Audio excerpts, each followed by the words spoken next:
Wow.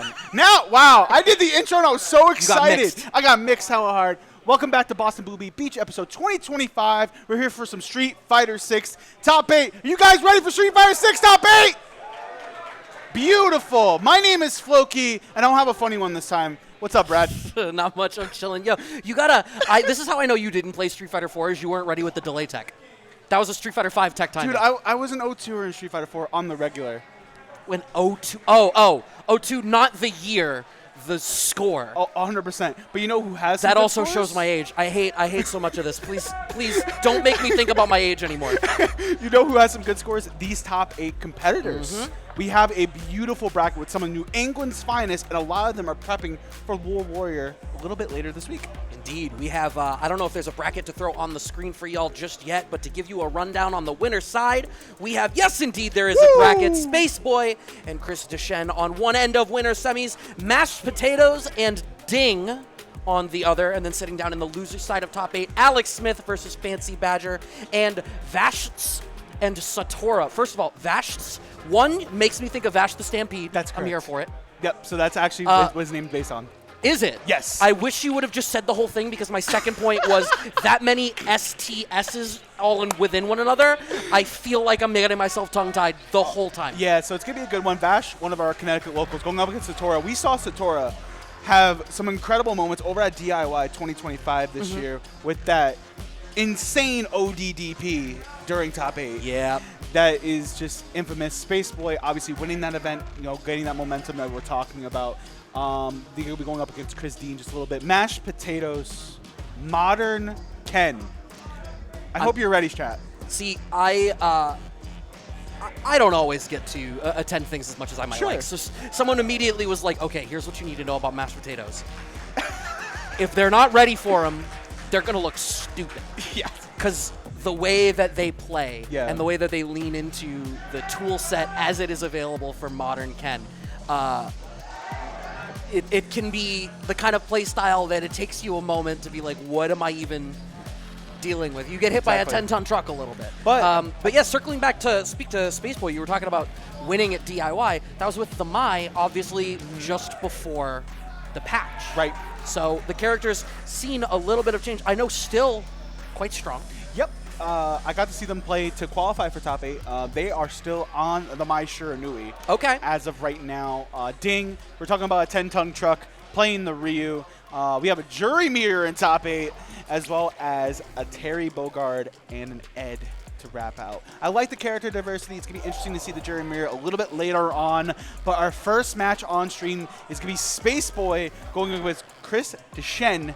It's going to be Mai versus Ken. They're going to have a little bit of dance at Fatal Fury City of the Wolves a little bit later on this year, but right now they're handing the streets of Street Fighter 6. Yeah, what did you think about, I presume that you've seen the trailer. I am so excited. Yeah?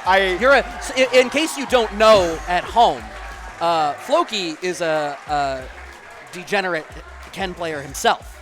All I had to see was Jinrai in Fatal Fury, and I knew I was home. I said, you know what? It's their turn. Just defend this. Figure it out. You know what? I am the first person on every stream to call out the Propaganda team as some of the most predominant disinformation people out there. Ken has been the way that Ken players have been able to change the conversation about that character. I feel like Ken won the first EVO of Street Fighter 6, and then they were like, yeah, Ken's not that good. I'm like, what do you mean? Look at that standing fair. His best button didn't even win dumbest button. It's still good. I would say in Season 3, right, a lot of changes happened to that Jinrai mix-up. We were talking about it just a little bit. I think he's still a solid character. We've seen players like Chris Tatarian win World Warrior recently with the Ken Masters. We've been seeing this character still pop up in a lot of different forms. So it's going to be very interesting. And again, SpaceBoy on a tear right now, I would say, just in the these kinds of tournaments, as well as World Warrior. So it's going to be very interesting. They were playing Terry before. Now they're just sticking with the Mai. Mai really didn't get much. They kind of got a slap on the wrist with the EX Fireball, but there wasn't really much else. Yeah, to be honest with you, like, as strong and dominant as Mai was, I do feel like it was really it was only like a half step farther than maybe needed in order for her to just be a solid. Right, like she wasn't this super plainly, transparently busted character where you look at them and you're like, well, of course this is dumb. Yeah. She ended up that way once people figured out the nuances of some of the other stuff. But like sometimes you look at a character and you just know. Exactly. So it's going to be very interesting to see how Chris D kind of deals with this. Obviously, a way to kind of deal with EX Fire, OD Fireball, is drive rushing in between. You do have to deal with the jab nerf that can receive post drive rush. He glides a little bit more now, so you got to be careful about it. But guys, if you're in the crowd, let me know. Make some noise for Top 8 Street Fighter 6. Yeah, I love to hear it. Here we go. SpaceBoy, Chris Decine. Here we go. Right, gonna have to see how this starts out. Is SpaceBoy gonna elect to be aggressive, play more of a mid-range thing? My favorite version of SpaceBoy to watch is when he's... I've long described SpaceBoy as like one of the best buffer-heavy players that there is. And I think Mai has some of the best confirmable pokes in the game, I think. That's standing strong, one of them getting a nice knockdown into corner pressure. Just a jab on Wake Up against Chris Decine, keeping him knocked down, step kick, getting a little bit of space, and the fireball behind it. SpaceBoy has to respect it, because obviously the non-charged fan loses. Great read on the jump in. Beautiful jump in indeed, and now we start the throw game that Ken also loves with a level 1 get off of me. Let me get my buff on. And now we have these flame fans to deal with, but you're throwing at nothing, my friend. Chris Decine, round 1. Suffered from success there. Too many plus frames. Throw whiff because it was still in block stun. Backdash to get away from Chris D. Buffering in this mid-range. SpaceBoy trying to find different ways to control this mid-range space.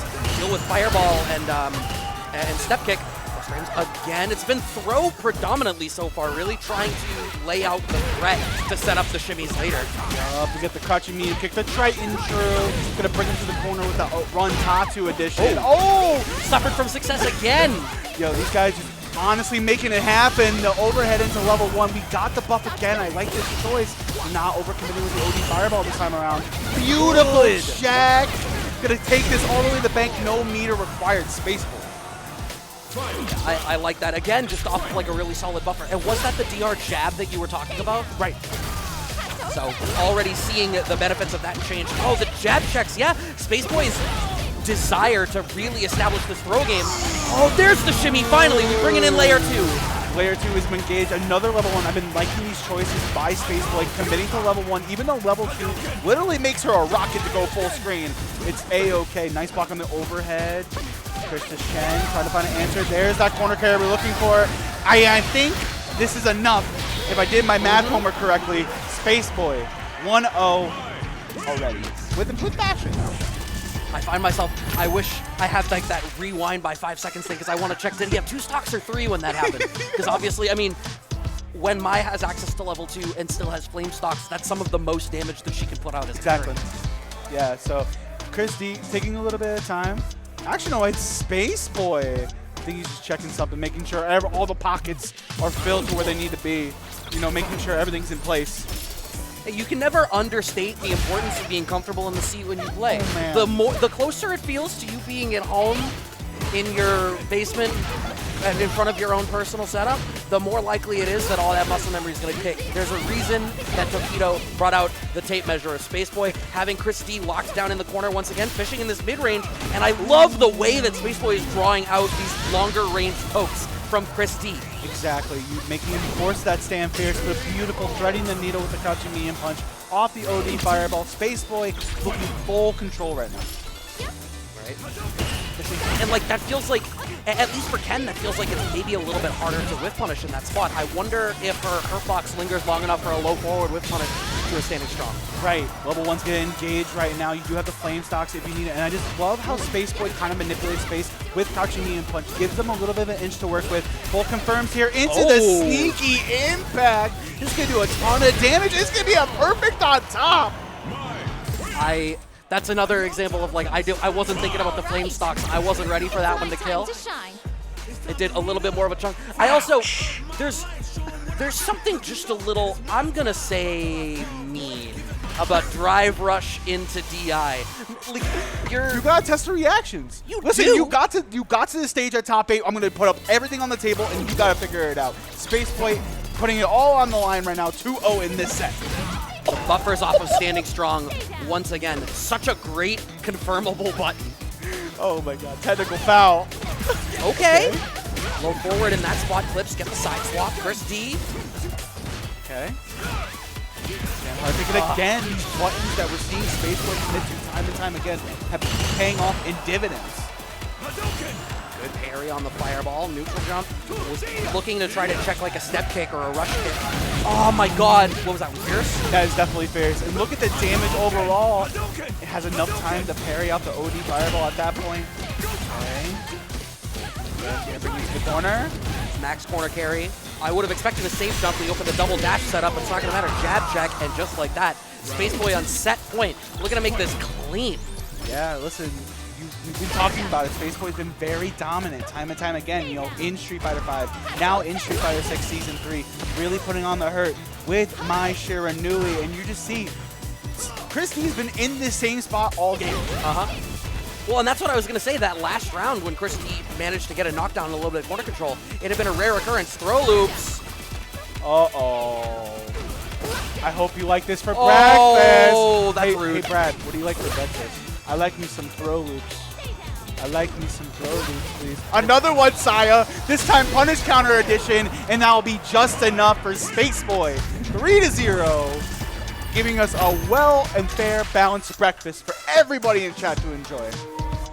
Look, it's got everything you need, right? It's not an exciting breakfast. It's not pancakes. It's not, what's that? What's a Dutch baby? It's the one where they put the waffle in the cast iron skillet. Yeah. Right? It's not exciting, but it's giving you everything that you need. Exactly. And if you mess it up, like, what's the big deal? It's the oatmeal of Oki. Not everybody wants to have it, but it's usually going to be a healthy and effective choice. Look, I love when I see throw a third time, I perk up. Because so many, the psychology of 3, that's when people are like, there's no way he's definitely going to tech this time. And no, do it. Just go again. And I want to see it. And exactly. Show your evil side. And like at that point, you know SpaceBoy was already kind of thinking about that in the back of their mind. They're like, okay, cool. If you haven't shown me like throughout the set that you're gonna tech at these ranges, cool. I'm just gonna take a stand fierce, take it to the dome, punch my ticket to winners finals. Brad, it is time to have a Massachusetts team kill. Fundies. We got mashed potatoes and Ding.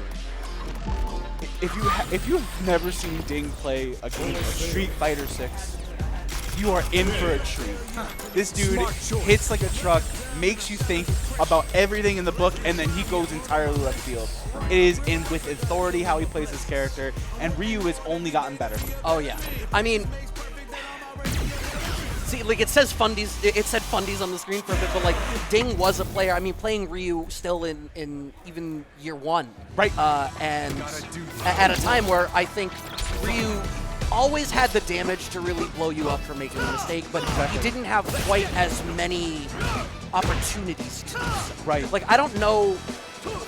The biggest changes I think that have happened to this character are just more places where he can dump that damage on you for playing into the traps that he's establishing. Exactly, and two, like, I mean, obviously we could talk about it, right? The fact that, you know, level 1 now is how it works. The fact that if it's Denjin charge, it goes full screen. It's like a beam from Dragon Ball FighterZ, Brad. Oh yeah. It is so fast. Let's see how Mashed Potatoes deals with it. Other side of winners semis, Mashed Potatoes Ding. And that is the modern Ken. We were talking about this a little bit earlier. Already fishing with the standing short there as Ding really wants to control the space in the front around probably DR jab or run into, oh my god, even checking the Jinrai there. Gets the first knockdown and starts to press the issue. Just goes for Fireball Oki this time. Yeah, one thing that, you know, we found out is that these two are training partners. So you gotta imagine they know each other in and out. I didn't realize that, but that's very telling in the way that they're interacting in the neutral right now. The fact that Ding off rip is playing such a counter poke heavy style, it speaks to a comfort in playing footsies against Mashed Potatoes. And obviously Ken's a character that people see a lot of. No confirm off that counter hit jab there. Those are very confirmable. Putting Ding into burnout. Now we get to be a bit of a bully. Oh man, the butter has expired on Ding's side. You gotta be so careful, but Ding is A-okay to let it rip, but not today. Full stun confirm. Take this modern edition stun confirm. And Oh my god, the mini overhead. Oh! We're just gonna do it. ODDP, get off of me. Oh, too far away for the low strong. Perfect carry, but another low strong check. You're dead as long as Ding chooses to spin the bar. I forgot. Man uses his whole chest when he does his DP. Every time Ding does a combo, I just yell, ouch, in the back of my mind. This character does so much damage, and it just, any hits that Ken gets, Ryu can do that in like 2 touches. Yeah, I mean, Ken makes those opportunities for himself much more, but Ding is just playing so dominant right now. We're seeing the art of nothing, right? Like, he's playing so patiently in mid-range, and when the pokes do come out, they are so commonly the right choice. Respecting the frames, waiting it out. Okay. I don't care, just walk back. Yep, we're going to use the new change from this season to have a safe level 2, and I kind of like that. Slowly bring Ding to the corner. We might have a potential another stun scenario. Not going to bite just yet. You've got to be careful. Level 3 is on deck. Pushing with the roundhouse, stays same side. Waiting it out. Oh! That's the classic. Low forward fireball super. Oh, yeah. Old Faithful. Good old Faithful. Right. Full bar. Mashed potatoes down at just about 2 drive gauges. Ding starting to earn some real estate on the screen, and this is scary. Mashed potatoes can't really afford to make a mistake. Can't really afford to commit too hard. Okay, low short. Ding actually pressing the issue a little bit more this time than he had, but the whiff punishment on standing fierce has been consistent there for Ding through that whole first game. The fact that he's been using stand fierce, stand roundhouse, and sweep just in general, it just really shows how, like, to your point, he's been playing this character since season 1, really putting in the reps with the extraordinary guy that does extraordinary things. Even just the control and the spacing traps, standing short on block into, slight walk back fireball, earns the Denjin charge off the target combo. Waiting it out, we don't even care if he blocks the overhead option, and ready with the low forward through the Jinrai. You are done, my son. Ding's on a mission. Ding is really on a mission. He's like, you know what, guys? This character's a problem. Let me show you why. Y'all shouldn't have gave me this. Y'all done goofed. Right. Great buffering off of the standing fierce, and just like if you've got the Hashoki in the back, especially the charge version, you just have so much damage available to you off of safe buffers and safe pokes in mid-range. Oh man. Yeah, you're done. Yeah, just put it in the bag. Can I get, production, I need a 2 right now. I need a 2 instantly. Look at this man. He's so stoic. Okay. Double deuces to the camera. He's like, guys, why are you looking at me? Interesting. Character select from Mashed Potatoes. Wait a second. Is Mashed Potatoes gonna switch off? No, I would be shook. This has all the makings of I need to slow it down a second. The ground game has been so dominant for Ding. I think you need to fundamentally check and evaluate what you're bringing to the table. Right. Just in neutral right now, especially. We already see such a different vibe. Empty Jinrai into throw? That is some secret scroll situation, and that's one of the changes that Ken did receive in Season 3, being able to knock people to stand light kick and DP post light confirm. So, gotta be careful. But look at this damage. We've been talking about it time and time again, Brad. Okay. Wake up DP out of Mashed Potatoes, doesn't want to be on the back foot any longer than he needs to. It seems like one of the adjustments that's being made here is about intensity. Right. Plus frames off the Denjin version of VashTS. He's getting clipped. So Ding has this great read that Mashed Potatoes keeps trying to walk back after standing jab, because there's getting to be so much stand jab delay low short confirm coming out from Ding. Oh, almost got a whiff punish off that. That would have been crazy. Oh, not enough. You're safe though. Ding has his meter back. Okay. Don't throw a fireball. Oh my god! I literally just told you not to throw a fireball! See, I literally just told you! The idea was, hey, if I do the OD one, it wins, but wasn't prepared for the speed and the spacing on the screen. ODDP, trying to keep this dominant position. But the amount of respect that you need to have for these great pokes coming out of Ding, bringing out solar plexus plus frames, just the different ways that Ding is able to establish plus frames and then blow you up for it, is that not quite close enough for the stun? Poking around with Sam light kick right now. Mashed Potatoes trying to find an answer. The trade confirmed with the sweep. All paid attacks to try to jump out the corner right now. Oh, not enough. One last touch on the table. One last chance for mashed potatoes. Oh my ODDP God. unhand me, and it's the meaty overhead ding with. Listen, can we get a stopwatch? How fast was that? How fast was that? I need to know. My man was like, I am here to send a statement, and he has a date with SpaceBoy Winners Finals. Just like that. Just like that. Just like that.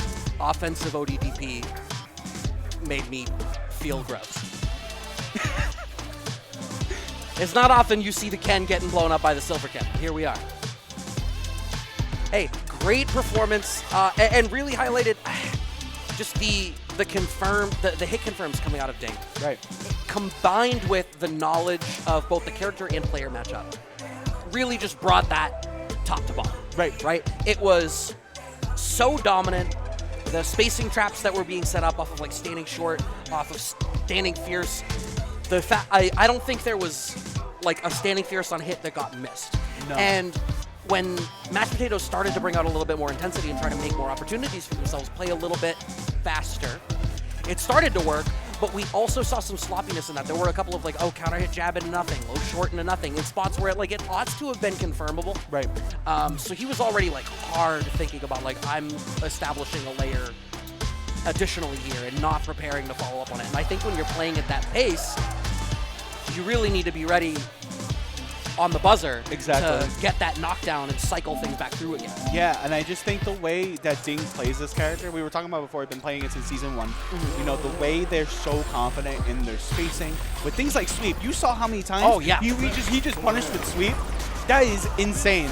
But a matchup that I am actually very intrigued in is the Jury Mirror. Because Alex Smith and Fancy Badger up to bat.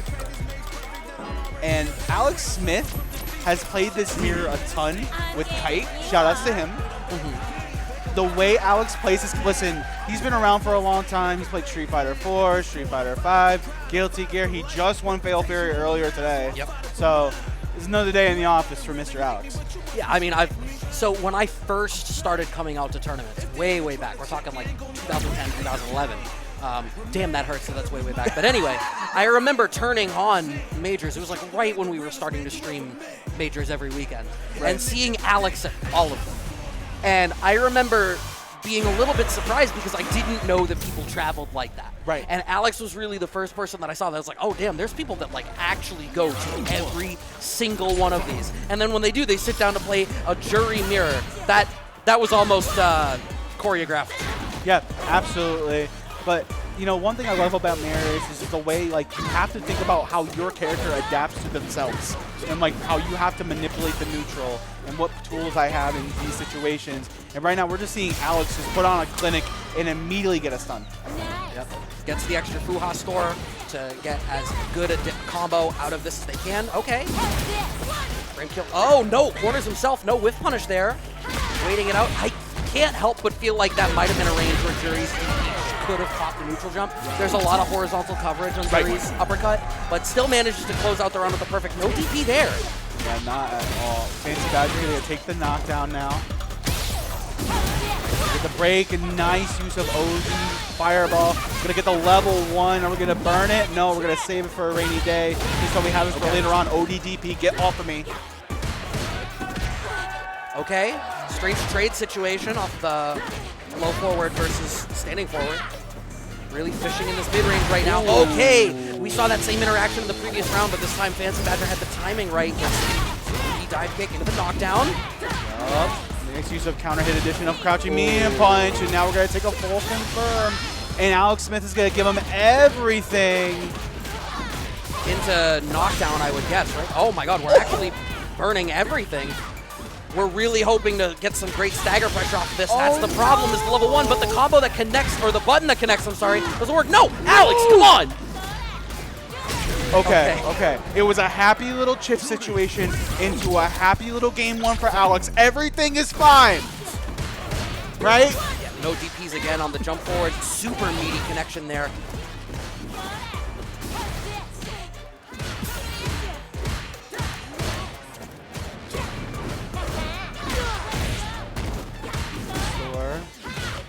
Oh, Wow, good block on the same side there. Okay. Right corner pressure.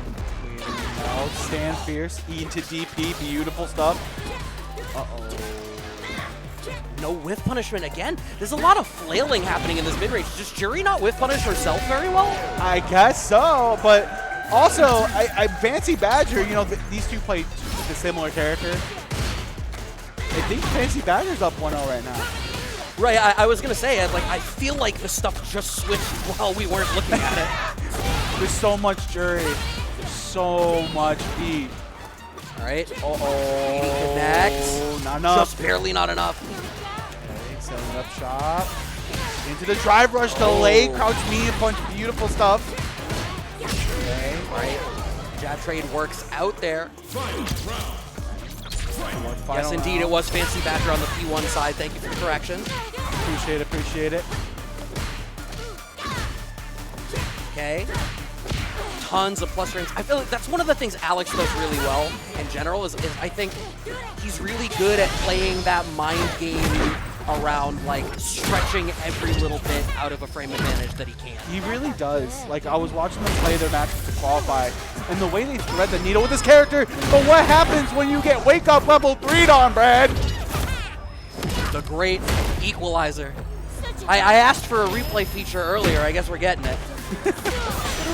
Oh no, in the corner! What's going on? It's going to be a stun. It's going to be Alex Smith getting onto the board. 1-1 right now in the mirror. This is some insanity. I don't know if there's like unfamiliarity with the mirror with these two, which would be surprising because, like you said, there's other really good Jury players in the region, but there's they're not warmed up or something. They're playing a loose version of what this mirror matchup seems like it would be to me. Yeah, that's totally fair, but right now, what's not going to be loose is this stun confirm, courtesy of Fancy Badger, and just like that, we're setting up a situation where the Feng Shui engine is looking ready to go on Fancy Badger's side. Alex Smith not too far behind. Okay. Raw DR. Okay, I don't care about your plus frames. We're going right back to neutral. I'm trying to play mid-range with you is what Fancy Badger's saying. I'm still trying to play mid-range with you. I'm tired of this. You take this DP, but do it again. Oh, beautiful stuff here. Alex Smith not going to burn the bar. We're going to go meaty stuff, but no punish on the throw attempt. It's going to be the level 1. It's going to put a little bit more pressure on Alex Smith now to make a mistake. Double dash, no Mario Kart. Here's the problem. Alex has the advantage in terms of drive gauge, so if he's able to get a good poke and keep the momentum going, then this works out decently well for him. Oh, Jesus. Again. Okay, now you've got drive gauge to play with. You're going to have level 3 available really shortly. Finds the overhead with CA in the back. No, too hungry for the reset, but we have the jab follow-up after from the plus frames. Able to cash out the CA, and that ought to be enough to make this happen.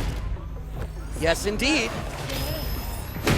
Down 2 bars, but even up in rounds. Just like that. You know, it's okay. You'll get at least a level 1 in this round. Maybe it's at least a level 2. To get bars. Yeah, you make meter in this game like you get candy. It gets nuts. Crouching strong. There's so much blocking. It's like she's not an effective counter poker against herself. Yeah, I was gonna say it seems a little weird, but the dash up, beautiful counter poke with crouching medium punch, counter hit edition. Okay. Okay, knockdown. Level 1's gonna connect. No. It's gonna do so much damage, but level 3 is gonna be there, and it's gonna set up a predicament for Alex. They have to deal with this burnout scenario. Not only that, you're going to get pressured all the way over to the corner. You're not going to have a level 1 available to you, so if Fancy Badger is able to set up the situation, he's going to get access to, okay, now having to burn themselves out, they're not going to have access to that DI to try to set up a unblockable or a wall stun situation. But yeah, he catches the forward dash. Why not? Use forward heavy punch. It's a really strong tool. Double hitting, or 2 hitting rather. You get a lot out of it. Love the use of drive rush, stand jab. See what Fancy Badger was thinking. Fuha store instead of damage. Backing off. Oh, the counter poke there. So, like, crouching strong range, they have to sort of respect each other. A little bit late on the counter poke there. Nice spacing trap set up by Alex. goes for the shimmy, but actually Fancy Badger walks back out of the shimmy himself and gets the counter poke accordingly. Alex catches out the rest of his drive gauge to secure the round. We saw this for a second time already. We're already seeing Alex Smith going back to the well of drive rush, delay, crouching knee and punch. We're seeing how Fancy Badger likes to be on defense, and I really like these choices from Alex.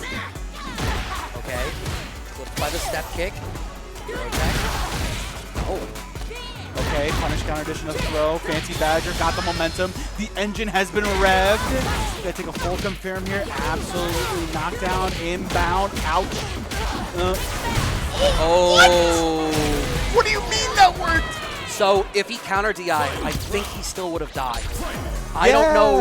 I don't know if Alex was caught asleep at the wheel or if that extra little bit of like you have to do that calculation when you see counter DI and you're in that low of a health. But if you don't have the muscle memory off rip to do parry or something else, then that extra little bit of calculation is enough to slow you down. Yeah, sometimes. Oh, that's gonna work? No, it didn't. So he committed a level 3 and 2 drive bars just to get a DP. Okay, hold parry a little too long. Uh-oh, Fancy Badger knockdown here. Right, Alex supposed to burn out, jump fierce. It's himself and burnout, only 1 bar available to him. Just goes for DI. I respect that. There's been a lot of like roundhouse and towards roundhouse. Oh. If there had been a confirm there, that could have been absolutely massive for Alex. And you just see, I like how Alex is just waiting, but Fancy Badger is just waiting too. We can play this game together. The stand fierce into level 1's gonna do so much damage, Brad. I like that. I like going for the safer option. Finds the anti-air. Do it again. Yes. Jump strong twice. And I love the little bit of hesitation there. You know that you want to make Fancy Badger block. That one extra little bit of chip is going to be what makes him burn out. But someone can make the choice to be active with that last bit of drive gauge and blow you up for it. He didn't have the life to gamble on it. Not at all, but it's time for Game 5. It's time for the script to be written in front of us. Shouts to Neo Judai wherever he is. Okay, knockdown, press the issue, block the overhead, stuck in the corner. Okay, doesn't find a whip punish there, but is able to set up a little shimmy for himself. Not able to catch the walk back. Ooh, try to hop over with the heavy Fuha ender. Oh, but not there. Fancy Badger is going to knock it out of the park with the level 1, guarantee him the round, and guarantee him a set point. Alex, you know what I want. Give me what I want. Give the people what they want. You want a last round? All right. Corner pressure going. Oh man, there's been a little bit of this, punish counter with punishment that's not getting anything behind it. Alex is not, buffering his best pokes as well as you might want to. One more punish counter hit would be enough to put Fancy Badger into burnout. Nothing off flow forward. Okay. Nice throw. Fancy Badger, but Alex is back out of burnout, feeling comfortable, huxtable. The delay! Once again! No! We took the cheeky stuff, and that might not be it, though. Level 2 has been engaged. It's not going to be enough damage. We're going to play for either a knockdown or a mix-up. No! Oh! Was that a mix-up? It's enough! They both looked at each other like, that works? Was that real? Did you do that on purpose? Yo, Fancy Badger, yeah? You did? You godlike. That's why he's a Fancy Badger. That is the difference between a regular and a Fancy Badger. Facts. That's literally the key core difference, and Fancy Badger is going to move on. Alex Smith does bow out at 7th, and we unfortunately have to say goodbye to him, but we won't be able to say goodbye to him without congratulating him again. First place finish over at Fatal Fury, City of the Wolves. Yeah, it's almost like Alex is pretty good at playing video games where people fight each other. I know, right? Has been for a while. He's been doing it since Street Fighter 4. Shoutouts to Abel. I think probably before then would be my guess. Yeah, because he was playing Guilty Gear too. Well, because I was gonna say I remember going to events back then at like GU, and like he was the guy sitting down playing Guilty Gear AC. Yep. And I just finding it so intimidating because at the time you sat down and if you knew someone was a Guilty Gear player, you were like, especially in Street Fighter 4 where execution mattered, you were like, oh, I don't want to play against somebody that plays Guilty Gear. And especially now, obviously with Season 3 underway now, we do have Sagat the King coming to us next month. Viper is right behind him, so I'm going to be curious to see what Capcom does with the execution heavy goddess herself. Yeah, it's going to be interesting, right? before I even worry about how they're going to, or if they're going to leave some of her more execution-heavy stuff in. Right. I just wonder about translating her into this engine, right? That's true. You know, I would call her pretty unique amongst the Street Fighter characters. I would say so. And, you know, I think Street Fighter 6 thus far has been a game that I think has done a really good job of letting characters really have their own identity. Yeah. It's interesting that it's a game that has a core set of system mechanics that define all the interactions, like you might describe 4 as, where focus attack and the focus system was the core engine. 5, with the V system built into the engine, more character expression, but I think something about the designs didn't necessarily reach as far sometimes. Yeah, definitely. But speaking of designs, we gotta talk about this. Vash from Connecticut up to bat. Vash trying to make it most wanted, trying to move on and gunsling their way there. Satorha is in their way. It's gonna be Terry versus Edge. I'm excited for this one. Ed is one of my favorite characters in Street Fighter 6. I love him so much. I think they did such a fantastic job of updating that character's design for this title. I think Ed is underutilized in the story, personally. In my head, Ed should have been the Ken to Luke. That's fair. That's totally fair. I mean, Satorha has been playing this character for as long as I can remember. Obviously, having that top 8 finish at DIY, really making a lot of noise for the tri-state area. So it's going to be very interesting to see who gets the advantage.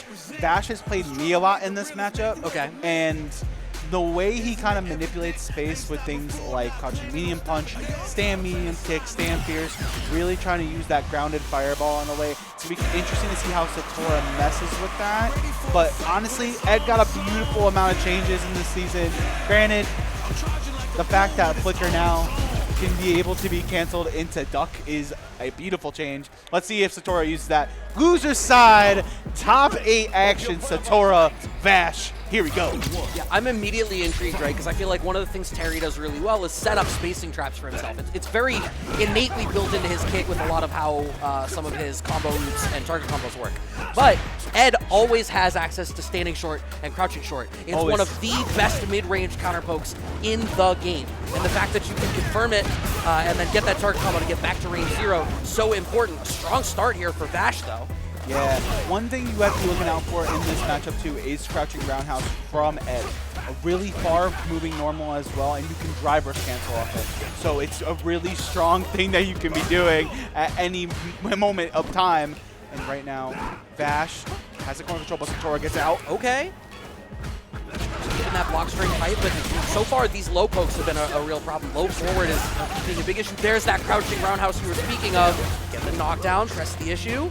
Plus frames, taking our turn back, but Vash ends up in burnout, finds the delay back throw to secure the round, however. It do be a back throw incident for a reason. Right? Again, you gotta be careful of which fireball you use if you're Vash, because if you use light fireball, he could use medium flicker. So it's just a little bit of interesting things at that point. Are we gonna have a dream? We are gonna have a dream, and it's a dream of bringing me to the corner, not with the dream combo, but still a beautiful spot to be if you're Satorha. Oh my goodness, look at this. Use new change. Oh my god. Meaty fireball, no, it looks like it was set up as a frame kill. Gets the cancel into the level 3. Satorha not gonna be in burnout, just shy of it. Rising Fang does so much damage. Fireball, no. Oh! I think that was a throw range situation. Oh man, the charge flicker does not beat out the fireball. A little bit late on the whiff punish. Satorha puts themselves in burnout. Now we're fishing in mid-range, air-to-air working out. We're scared in this spot. Nice counter poke, crouching strong. Oh, tries to poke into level 1, but nobody was home. Full confirmed by Vash, and Vash is making his bounty more and more important as he gets pulled up 1-0 in the set. You gotta be so scared if you're Vash, right? It's like, dude, I got everybody coming after me. I mean, in CT, he was dominant for so long along with Kite. Had the most wanted poster for a very long time. Great whiff punish set up with the crouching roundhouse once again. Alright. Set up. Okay, just goes for the TP to get out. Wants to get back to mid-range. Love that spacing there. I think expected maybe that Satorha was going to try to advance forward past the fireball. Vash trying to poke out right now. Oh, and I love this choice from Satorha. Recognizing Vash is like, okay, cool. I'm gonna commit to, I'm gonna commit to Flicker, see the backdash. I'm gonna be in perfect range where now my impact can hit your impact, and I can do a lot of damage. Satorha looking very comfortable in the driver's seat now. Look at that, counter hit addition of crouching beat. Safe jumps, full pressure. Oh man, doesn't quite get the combo route that they wanted there. The knockdown set up. No. Wow. Drive rush low short. I keep expecting a little bit more of a passive play, but we're not seeing it. And Satorha asleep at the wheel. Buster Wolf, are you actually okay? No, we're going to go for a safe jump. I like this choice. Forward throw by Vash. Vash gets set up shop once again. Oh! Crouching medium cut kick. The Triton. Ooh. Yeah, I like that choice from Satorha, right? Made the slightly safer. Jesus! Yo, it's like, cool, bro. I have a crouching medium kick. Enjoy that level 3. Enjoy that animation, bro. Right to the chamber you go. Right, really fishing in this mid-range. Crouching strong connects. Target flicker, plus frames. Oh, see, now that's tough for Ed because the DP's slow, so it's harder to get that crosscut as consistently. Yeah, it's so hard, especially to pay the tax for it. Beautiful shimmy. I love the knockdown here to something easy. Burn the coup. Oh, no. And we're loving this change from Vash, recognizing Satorha might be hitting his level list a little too hard. He's taking full advantage of it. Once again in the corner, just goes for the burn knuckle, keeps it simple to get that burnout. And now you gotta press that issue. Level 1 is available. Satorha's not gonna get caught asleep this time. The triple dash? Is crazy. Oh, but you were too hungry, standing at the exact right spot where you know Terry wants to go for that. Aim for the plus frames. Neutral jump, the great choice to happen there. And I do feel like we're not seeing, that's what I was about to say, jumping medium kick hadn't really been coming out there, but it's such a great tool at those ranges for Ed. Yeah, just being able to cancel into crouching medium kick into OD flicker and just get a full confirm at any range. Being able to do a lot. Satorha gonna take the stand still. The back throw instant's gonna be there. We're gonna slowly work on drive gauge back. Beautiful. Love that jump medium punch. Interesting. Wanted for. Oh, you got. Does that get plus frames? Am I bugging? I don't. Yo, I've literally never seen anybody actually incorporate that move. So the thing is, I know Vash.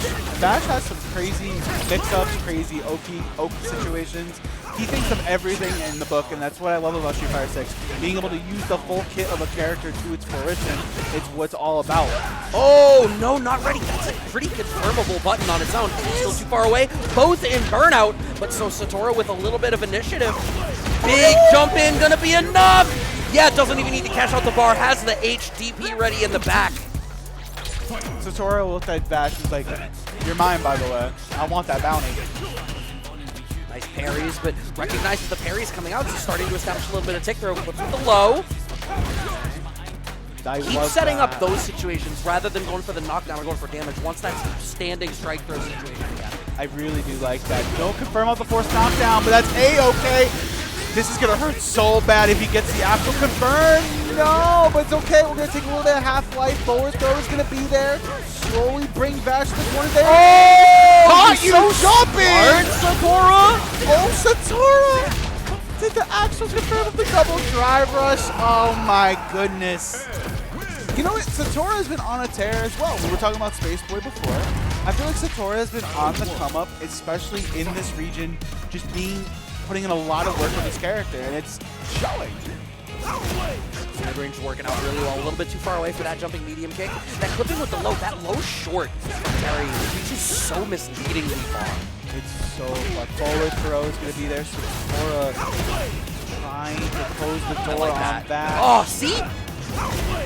Right, like it's clipping in these spots where Satorha's trying to set up a strike throw. It just reaches just a little bit too far for Ed's walk speed to get him away from it in some of these most important interactions. I feel like maybe you need to walk back a little bit less and then go for your own standing short. Oh no, unfortunately Josh got punished on the light DP. Oh! I would go for the DP themselves. Yeah, that was a wasp fierce. Sometimes you don't know it's coming, but it's coming. It's definitely coming. Stand medium punch, counter hit addition. Taking the corner, gotta be careful. Forward throw. Okay, try reversal. Right. Fireball trade works out. See, Vash can't afford to block into the fireball, so we throw the short one, the slow one to set up the fireball trap. Set point for Satorha. I think bringing this down to a little bit more fundamental of a gameplay style, and it's working out great for them. Definitely. But Vash not out of it just yet. Full confirm, gonna bring him to this corner. There's the ODTP we were looking for earlier. Okay, rising tackle there. There's been a lot of jump in medium kick in those ranges. I know you have coverage for that. Oh man, get caught blocking. Yeah, just easy peasy, just keep it simple. Vash still alive. Both have 3 meters of bar to work with. Oh, it's no! the slow DP. He dropped it! No, this is not looking good for Vash. Satorha's not going to catch out just yet. Oh, clips with the low. Once again, but walks back out no, of it this time. No, the crouching Satorha's again! Satorha's not dissuaded from the low. And this is going to do so much damage overall and just put him in a situation that, yeah, you have critical art. That's so cute. I have so much more drive gate to work with. But he's in CA range. Terry can really dish out damage. The longer this takes, okay, good check. Good check. That's going to do it. Satorha's able to move on. Clean as a bee, clean as a whistle, as they would say. Guys, give it up for Vash for the one time with the Terry. I'm here for the name on the shirt. I don't know if it was on purpose, but turning that, you could have walked off that stage either way, but you made sure we saw. Yeah, we made sure we know your name, Satorha. I'm here for it. We know it. No, I love watching Ed. So sick. I don't even need to see the dream combo. Sometimes I don't care. You don't even need it in some scenarios to really do a lot of damage. Just the fact that you have things like crouching roundhouse, the fact that you have things like stand pierce, the fact that you have crouching medium kick, all these tools with a character that still has flicker, the way it's designed. Granted, it's been nerfed. We'll call it what it is. However, someone like Satorha has been really making it work. Players like Momochi as well are still doing work with this character, Budo, for example. But Satorha is going to be moving on in the Luchasaya bracket. Unfortunately for Vash, he does have to go home at 7th place. But what a showing. Shout out to Connecticut, as always, for hanging out with us here at Boston Blue Beach episode 2025. If you're just tuning in, this is top 6 action here. My name is Floki. I'm here with Brad Muse. We're hanging out in our next match on stream. It's going to be Mashed Potatoes going up against Fancy Badger. Is the Badger hungry? I do know that the Badger's fancy. We did see that with the cheeky Feng Shui engine mix-up that we had seen. When we saw Mashed Potatoes play in the winner's side against Ding, I think Ding really just had his number. Yep. I'm hoping for a better showing for them in this particular round. Different character matchup. Right. I mean, Ken Jury, that's a very classic Street Fighter 6 matchup. That's a very, like, month 1, month 2 Street Fighter 6 matchup. You're going to be comfortable with those characters. The interactions of, like, having access to Dragon Lash as you deal with the off-the-ground fireball. Exactly. You know, some of your most annoying mid-range control options really cycle well against one another. Yeah. I'm going to be really intrigued to see what energy Mashed Potatoes brings to it. Right. I definitely would agree with that. I think the fact that you have Light Dragon Lash to go over the fireball like you were talking about, the fact that you have things like Crouching Medium Punch to work with, Stand Pierce. But here we go, Mashed Potatoes, Fancy Badger, losers top 6 action. Right. Oh, that punish counter. Okay. But we find the jab check in the back. Maximum corner carry. I like this. We're already seeing a more aggressive side from Mashed Potatoes, right? We're finally seeing that confirm already up the stand light kick first driver. Okay, interesting. The way that Mashed Potatoes is trying to establish a fireball game, Fancy Badger already making some adaptations to it. So much of Mashed Potatoes' game is around just setting up small interactions with Jinrai. So comfortable just being like, yeah, if all I get is the Jinrai low follow-up and we stay in mid-range, that's good enough for me. I'm chill with that. And plus, you can still set up Oki with meaty stand fierce. You still have a ton of options on that. So, really like that job from Mashed Potatoes. Oh, beautiful stuff. We're not going to commit to the Dragon Lash confirm. We're going to get the level 1. We're going to make it easy and get it done. And I like this choice from Mashed Potatoes, setting up things for themselves. Pulse's own. All right. Mid-range fireball off of the Feng Shui store immediately. I love that choice, right? You know Fancy Badger's committing. I'm getting a Buha stock, right? So I can at least guarantee that I am setting up a resource for myself, which is a hitbox, the lingering hitbox of the fireball. You can treat it like a resource. Shuri is just choosing to cash one out later. Exactly. Oh, beautiful stand fears. Caught Mashed Potato wanting to hit their own stand fears. A forward throw into a symphony of stand medium punches. Once again, another one to get it out of there. Again, we're going into a final round. Mashed Potatoes does have level 3 on the way, but Fancy Badger has that locked and loaded. Didn't think about the actual like hit confirmed there. Unfortunate. All right, he's going for the level 1 there, and I like that in terms of it's showing that Fancy Badger is not just going to let Mashed Potatoes do this the whole time. But, I mean, I'll circle back to it as Mashed Potatoes sets up a fantastic shimmy for themselves. Corner control once again. And this is going to matter now because now you've seen that Fancy Badger wants to take their turn. Mashed Potatoes is going to start to get more counter hits in these strange interactions. Look at that. Fancy Badger's being more active on defense, and it is a mistake. It is absolutely a mistake. Mashed Potatoes is like, I hope you're hungry. I like the skins on. I mean, is there another way? Some people rice them, like put them in the rice thing. I don't know how I feel about that. I don't know either, but right now I'm loving this adaptation from Mashed Potatoes. Being like, okay, I can start the stop and go game, and once it's my turn, I can have the party. Yes. 4. 5. Give me 5. I want more. Give me 5. Oh, son of a bitch. This is why I love. We got, as commentators, we got mix. We have to deal with the mix-ups just like you guys do. I just wanted 5 as a spectator. Fireball.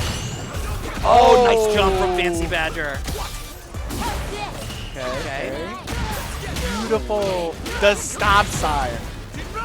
Oh, was that was that a setup? So that was the second time I've seen him commit to that post Dragon Lash. Trying to set up a potential meaty low at that point, but also you have the opportunity. If they parry, you recover from Jinrai enough to actually get the throw. Okay, I like that.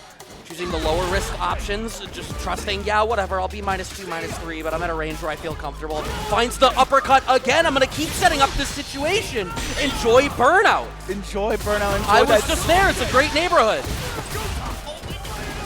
Oh, take the gets to. It's an overhead to seal it for Mashed Potatoes. 2-0. Fancy Badger. It might be too much on his plate. There might be too much. He didn't even get a protein yet. That's crazy. There's still turkey. There's still ham. I'm game if you are. No gravy. There's no. That's too much starch. That's why he's sluggish. Oh, You gotta diversify, man. There's a whole food pyramid. oh man. Low forward, pressing the issue. Okay. Testing it out. Slightly longer frame gaps there. Yeah, I mean, this is a modern Ken. You gotta trust that that's ready. Side switch? No, actually, just back to mid-screen. I mean, I guess Ken's corner carry is so crazy. You actually can just pick which corner you want, and it's entirely moved. Right, and I do, at this point in the game, Fancy Badger really hasn't shown much, and Mashed Potatoes just feels comfortable. What? Huh? Okay. Is Mashed Potatoes playing with his food? Did he not boil the water right? It's okay. It was a happy little ODDT, Brad. How do you boil water wrong? I don't know. There's one step. Maybe he didn't turn it high enough. You know, perhaps. If you got one of those burners that doesn't manage to get up high enough with the fire with punish. Into Okay. the Yeah. bag. Fancy Badger is just fully overwhelmed right now. Absolutely. Mashed Potatoes with authority has gotten their groove back with a perfect. And give it up for Fancy Badger for the one time. 5th place, nothing to scuff that, but Mashed Potatoes is going to be chefing on in this bracket, and they're going to be moving into top 4 territory, Brad. Yes, indeed. Sitting down next will be the other half of our losers' quarters, Chris Deshen and Satorha. And yeah, it's going to be an interesting one. I think this is a matchup I'm definitely excited to see. I mean, I hadn't had the opportunity to see Satorha very much before they sat down a moment ago. I enjoyed watching. I enjoy seeing Ed in general. How do you think this different character matchup is going to go with Ken as opposed to Terry? So it's funny. I played this. I actually play both of these characters. So That's true. Yeah. So and I played this matchup a lot on both halves of it. So it's going to be coming down to where Chris Decine wants to sit in neutral. Okay. But also how Satorha wants to sit, right? Because you have things like the flicker normals, but you also have a great whiff punish game from Ken, also from Ed. So there's going to be a lot of things you have to be thinking about now on both ends of the spectrum. High damage, high corner carry. It's going to be really coming down to who really gets the ball rolling first. I think that's fair. I think it's interesting, right? I feel like sometimes Ken wants to set up in some of these weirder situations, and again, Ed having one of, if not the best 5-framer in the game. 100%. There's ranges where characters can feel very comfortable against most of the roster, where Ed has to give them that extra little bit of pause. Yeah.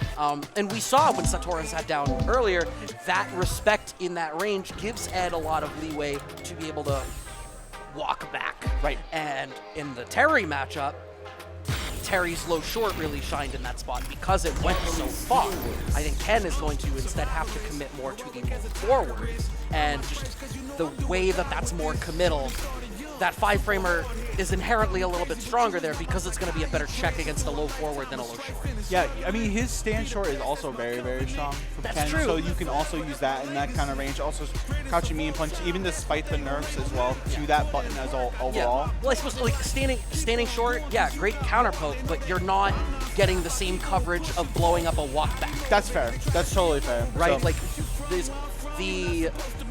the range where he gets to threaten against the walk back without having to commit additional resources is not as great because Terry has the confirms and the target combos off of low short. So he has a much more effective job using that low short to clip a walk. very good point. But here we go. Other half of Losers Top 6. Crowd, are you still with us? Can you make some noise real quick? Here we go. Guys, if you want Satorha to win, make some noise. What about Chris Decine? Make some noise. All right, it's pretty split. What I'm hearing more Satorha. Yo, I'm gonna be 100% authentic. There was a split-second delay before anybody cheered for Christine. That's very true. That Wait. was the room feeling out the vibe. There's a favorite here. They just don't want you to know. But I saw you, chat. I saw you, crowd. Chris Decine. Y'all ain't Oh slick. man, Clip's trying to inch forward with the drive rush. Satorha spending a lot of resource, but getting a lot for it right now. One thing you have to be noticing in this matchup as well, if you're Ken, how are you dealing with light Jinrai? If they block it, they have crouching light kick into heavy blitz. That's a spot where the weakness of, like, as good as his light kicks are, Ed's jabs, not good. Not We saw a at little bit of the all. weakness there, but still ready with that level 1 through the DI. No, you need to respect my supers. Gotta be so careful right now if you're Chris Decine, trying to find an answer. Going back in the mid-range, beautiful, perfect parry through the projectile. That is so much damage. Satorha, even with the scaling, very comfortable in the pocket. Oh man, this Clips with crouching roundhouse right into the knockdown. Just letting him walk back, it's fine. You're so close to the corner, who really cares? Plus frames off the standing buffer, DP through the fireball mix-up, and just controlling this range. There's that low forward you were talking about before. Doesn't get the full animation because you were too far for it, but that's A-okay. That is still a lot of damage. Beautiful break. That was a change in Season 3. Now you get a little drive gauge back for your troubles, and that's going to help Satorha unlock this level 2 confirm. We're going to keep it simple this time. It's like, listen, I love me some dreams, but sometimes I got to make them a reality. You gotta be a realist a little bit. That was, look, realist damage still kills there. Yeah. So, you know, don't torture yourself wanting for with punishment standing medium kick. We're not gonna find it. I love what Satorha's doing here. So what's happened was Satorha's made it so scary for Chris Decine to try to play at the drive rush range. Right. So he's having to commit more to fireballs, and it's establishing this parry game and this flicker control game. Satorha's just showing such comfort in this character matchup right now. Oh, he's trying to do the jumping. You can respect the choice. Chris Decine not out of it just yet. He's got to be careful with these fireballs. Perfect parry out of range for anything. Give me a crouching medium kick punch into a full confirm here. Level 1. It's not going to be enough. Pixel in the dream right now. Oh. Wow. Towards Fierce would have clipped a low, would have clipped anything aggressive, and then just go low short. And it's what I was saying, right? Like, it's the fact that your low check in that spot has to be low forward. That's 3 or 4 extra frames that Satorha has to make you respect. Right. Finding the throw now is Chris D, keeping him locked down to the corner. No confirm! It's okay, we're going to hit a crouching Fierce for emphasis. Okay, Wasp Fierce! But it's A-okay, we're going to take a full confirm here. Keep it simple, safe jump scenario. That's safe, try to DP, but now Satorha's out of the corner. Oh! That was a whiff standing rounds with no answer, late on the throw tech. Oh my god. Oh, drops it. Okay, Sam medium punch. Medium kick confirmed. Okay, knockdown. Set up safe jump. Nice break. All right, inching out, not finding the DP's okay. too slow. Everything, Christian's like, guys, I'm still here. It's A-okay. I have a crouching medium punch. That still works. The stand medium kick once again. Satorha's like, shut up, bro. It's my turn to play. Satorha keeps setting up these like slight walk back, waiting it out, still kind of feeling out Chris D's defensive choices, but Chris has been comparatively passive for a lot of them so far. If it's not DP, it's a passive choice. There's not a lot of backdash, there's not a lot of just idle walk back. Low, short, Christian's like, okay, playtime's over, buddy. Level 3 is gonna be there. He's gonna bring the heat and bring us to a 1-1 scenario, Brad.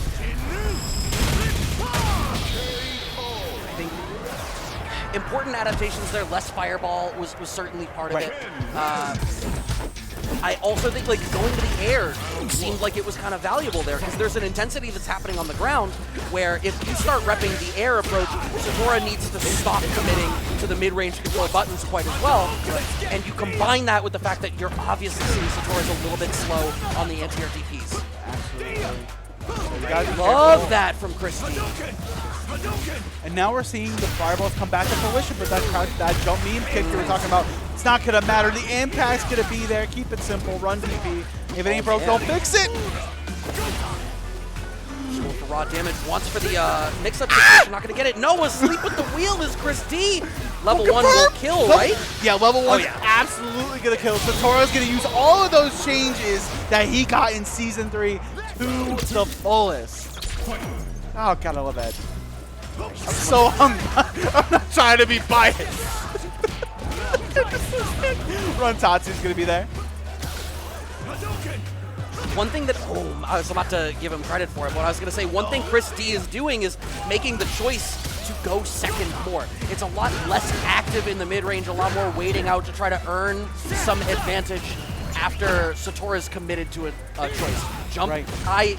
That's exactly the kind of spot where you would have wanted it, but I think it was a little bit transparent. You had nowhere else to go except to jump. Frame trap situation works out there for Satorha. Are we going to commit all the way to a level 3? No, we want the level 3 on the next touch, especially the more you block here, the more likely it is that you're going to end up in burnout, but level 3 available for Chris D. Not going to do it either. We want to be able to make this happen on the next touch. Yeah, both players have level 3 in on the ready if they need it. Trying to find an answer fast. Oh, that's it! He's going to just do level 3 and he's going to set up a last round scenario again. Just like that, Brad. Psych Guy live! Yo, say Jam, bro. Listen, I'm sorry. Yep, dash up, low short. Yo, I definitely lost channel points. I definitely did. No, I believed he was dead as well. But yeah, I mean, you've still got 3 bars here as Satorha having that punish with the low short. Safe jump. Waiting it out. A lot of passivity. Chris D has earned that respect, but finally started to crack a little bit on defense. Gets clipped on the walk back there on Wake Up. Got sneaky with the low crouching medium punch, and now... No! Again. The jump in at that range. Like, Ed is not equipped to handle the Wasp Fears. Oh my goodness. Stand like kick doesn't confirm Okay. with the dry brush. Love the adaptation. Oh no! Gets up, safe jump once again. Oh, jump! Oh, what a bait! We'd already seen from Satorha that they're willing to just buffer behind level 3 in mid-range and catch you for doing something. He's rolling Oh nice. man, look at He's Look at that. rolling dice. Satorha deep in thought right now, Yo, trying I'll to tell find you, an hold answer. on. The inner monologue right now. Oh, man.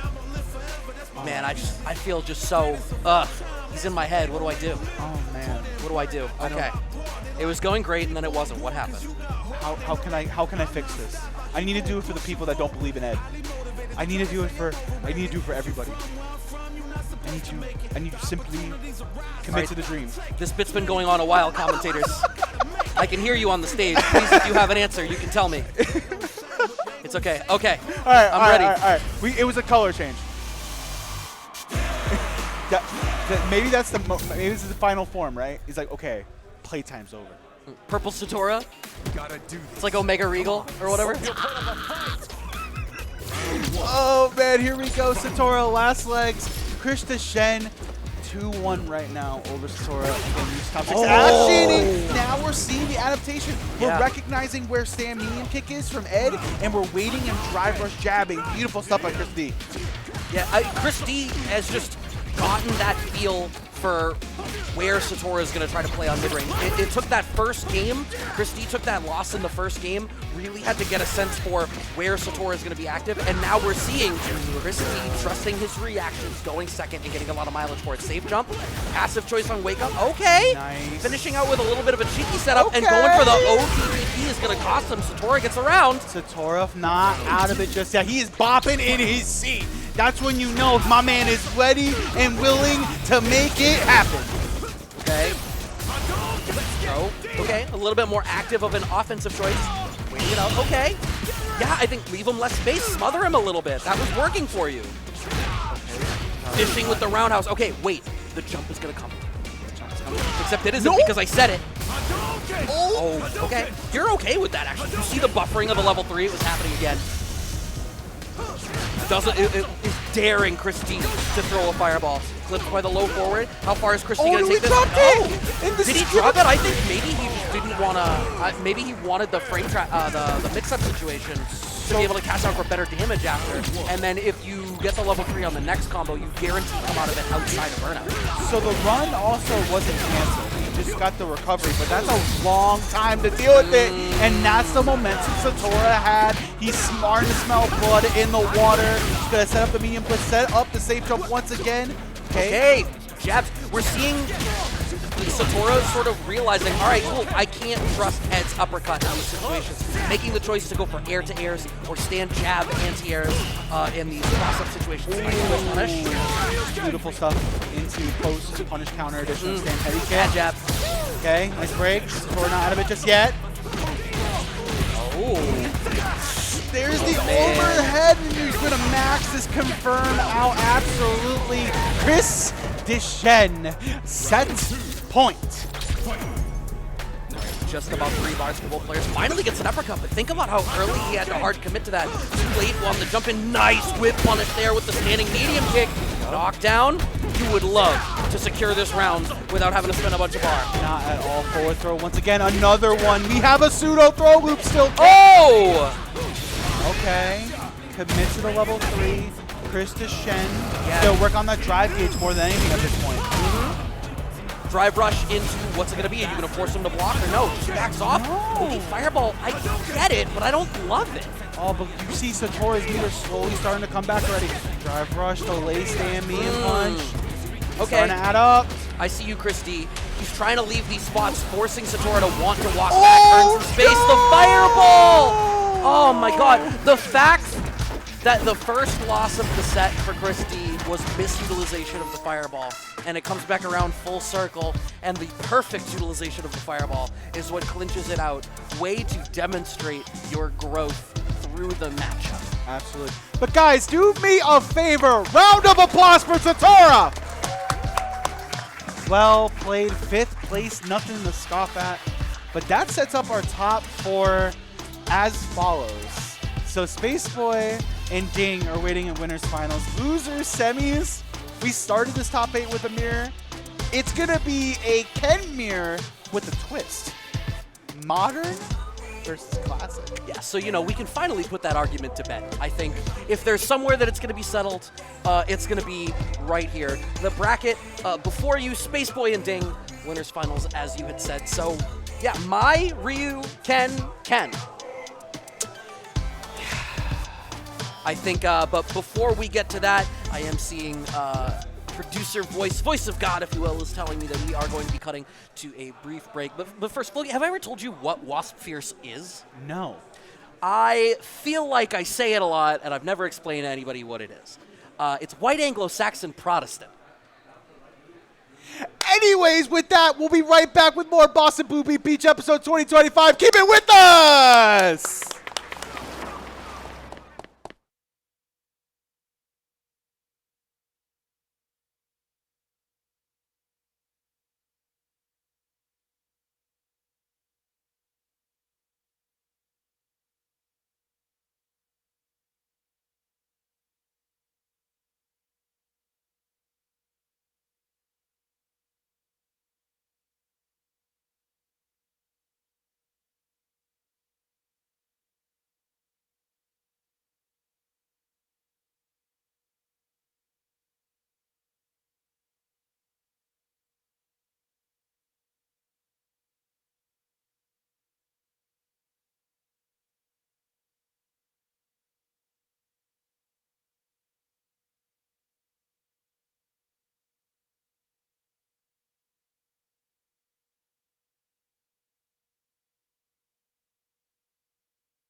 So you see, I call them that because the buttons are privileged, Floki.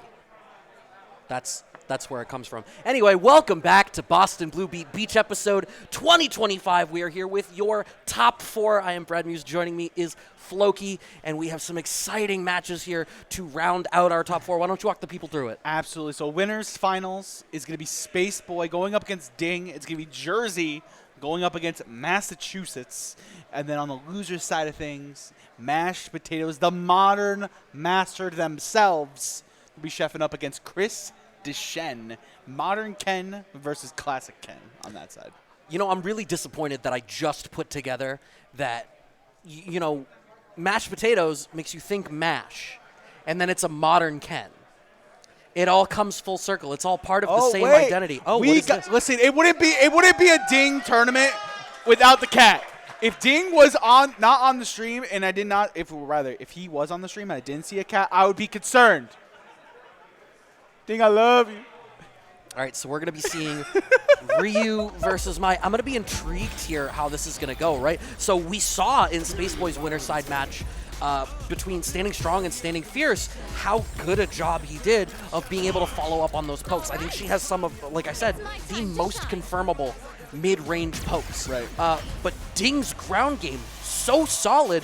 I feel like if SpaceBoy misspaces this even a little bit, he's going to be really hurting. Yeah, and especially with this. But here we go.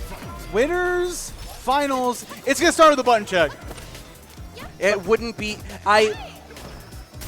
Look, I remember when we used to demand the good button config in Character Select. And now we have it. We have it. So why does this happen? It's okay. But crowd, I know why. do me a favor. If you like Ding to win and move to grand finals, make some noise. All right, that sounded confident. Sounded confident. But how about Jersey's own SpaceBoy? Make some noise. Okay. Okay. We know where the room is at. The bias is insane. I love to see it. Shout out to Boston for the one time. Love you all so much. Here we go. Winners finals. Boston Blue Beach episode 2025. All right, and it is indeed Mai versus Ryu, just as we suspected. So much respect in that mid-range. Ding, like I had said, Ding really willing to just feel it out and find when he needs to counterpoke against you. SpaceBoy, I think a little bit aware of that off rip and trying to be a little bit calmer. Okay, fireball game inherently in Ryu's favor if SpaceBoy doesn't want to commit resources. Okay. We're already started off. Nice break by SpaceBoy. SpaceBoy. Whoa! And again, Ding, just the way they want to sit. And yeah, that's cool. You got the buff, but take this damage. All right, just going for a simple. Oh, my goodness. I'm going to say it one time and one time only. Ouch. Wow. HK donkey kick round start is the hope there. Okay. See, here's the thing. It's like SpaceBoy's trying to establish this fireball game, earn a little bit of respect from it, but the second Ding starts throwing the fireball, you're going to lose out for it. Ding is using a lot of Hashogi as a fireball fake as well. Exactly. So Ding right now is the one dictating the pace of this matchup, even if he has the life deficit at the moment. Also, this is the second time I've seen Ding commit to this whole walk back on the throw attempt. So now we're just kind of seeing Ding content with taking their time. Denjin activated does have the level 1 laser if they need it, but we're just going to send it for another fireball. Oh, the fierce. Like the wait, the little delay into the low forward. Okay. What a whiff punish from SpaceBoy. Has the level 2. I don't think it's enough. No, it's not. Oh, it is. I'm sorry. I forgot there was a follow-up. It's okay. It's okay. It's okay. Oh, man. My man literally walked up and said, "Stand fierce." The button. The movie. All right. Plus frames waiting it out, trying to beat out a low. So his fireball starts up so much faster. That seemed like it was in response to seeing the fireball charge attempt from SpaceBoy, getting a level 1 charge from the overhead, and now we've got the stocks 2-3 down immediately just to get corner control, finding the throw. Yup. We got one last guess on the table potentially. Oh, the level 1 is gonna punish the target combo. Oh. Okay. Solar Plexus just backing off, throwing the fireball. No whip punish on the Standing Strong. It's a hard button to whip punish. But the control! But not enough. He didn't commit to level 1 or 2. Sweep.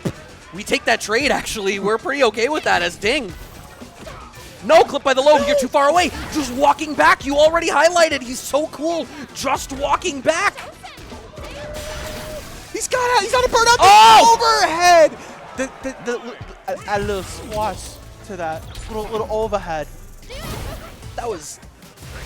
That's the garnish. That's like the parsley. It's the parsley. It's the parsley. You tell me Ding wasn't ready for the parsley? Didn't recognize the establishment? You gotta check the stars on Yelp first. You gotta know what you're getting into. You gotta make sure those Michelin stars are in lock right now. But SpaceBoy, again, just kind of sitting at that range too, right? Where it's like stand roundhouse is that peak. But also Ding doesn't mind that as well. But this corner's carry so far has been looking good for Ding.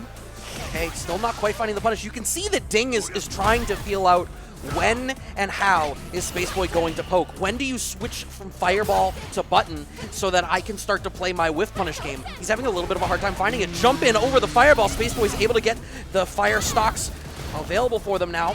Just walking back. I mean, you're okay with this. You have the damage. You're causing so much drive gauge damage. Every block is a problem.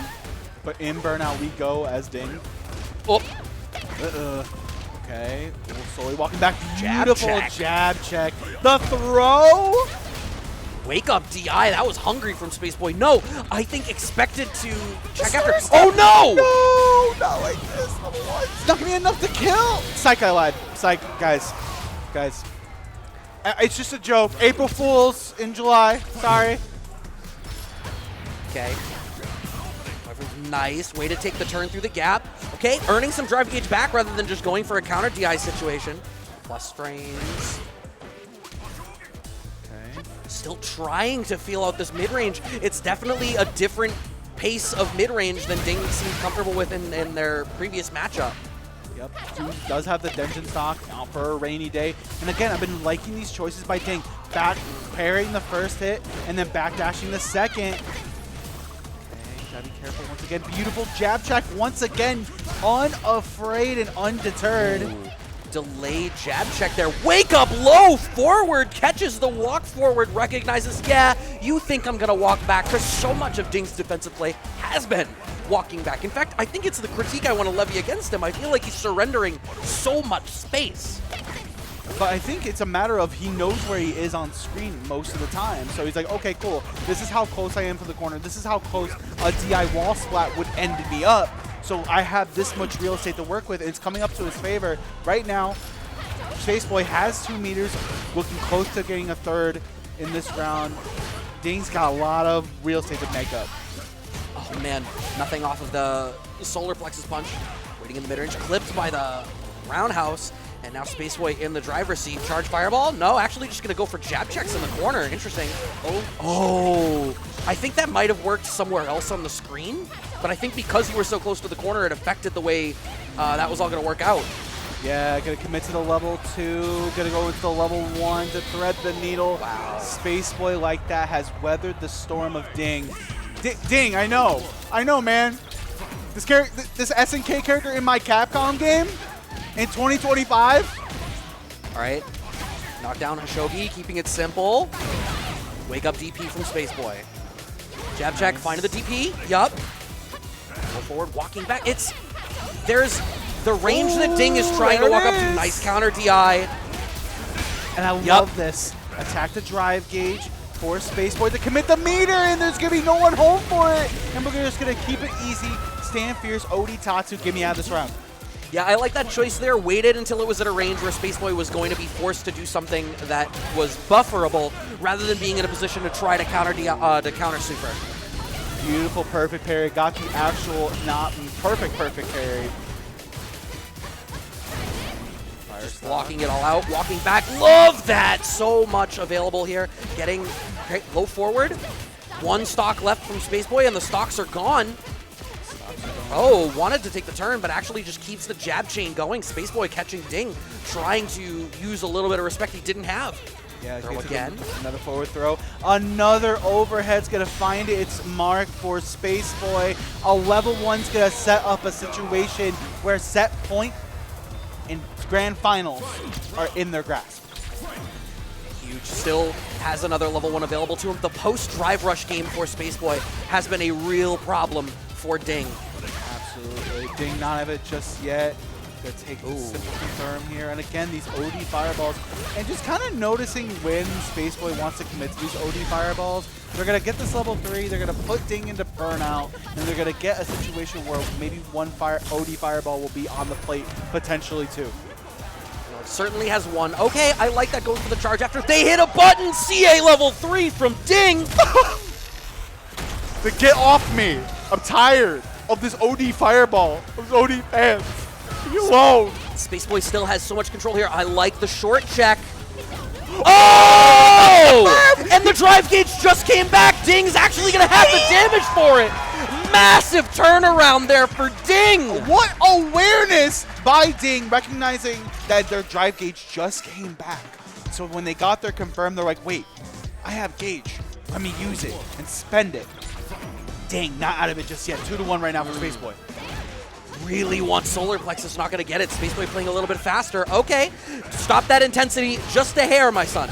Uh-oh. Oh, I want your drive gauge. I want your drive gauge. Oh man, too hungry for it. He's trying to find more aggressive options after blocking the enhanced fan, and it's not working out great for him. Air throw. I still have corner control. SpaceBoy just about to get out of burnout. Pasho. Here comes the drive rush situation. There's the forward throw. Not enough to kill. Oh, wanted to be. Actually, I think that would have whiff punished if Ding had gone for a low forward check after blocking the fan. Oh! I get it.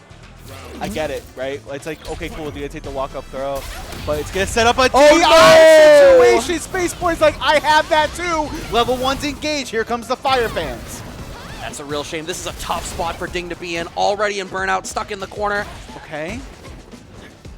Slowly walking back to mid-screen. Level 2 is gonna bring them back right where they started. Brad, it's gonna be the impact to potentially seal the deal for SpaceBoy and punch their ticket to Grand Finals. What adaptation and what consistency from SpaceBoy.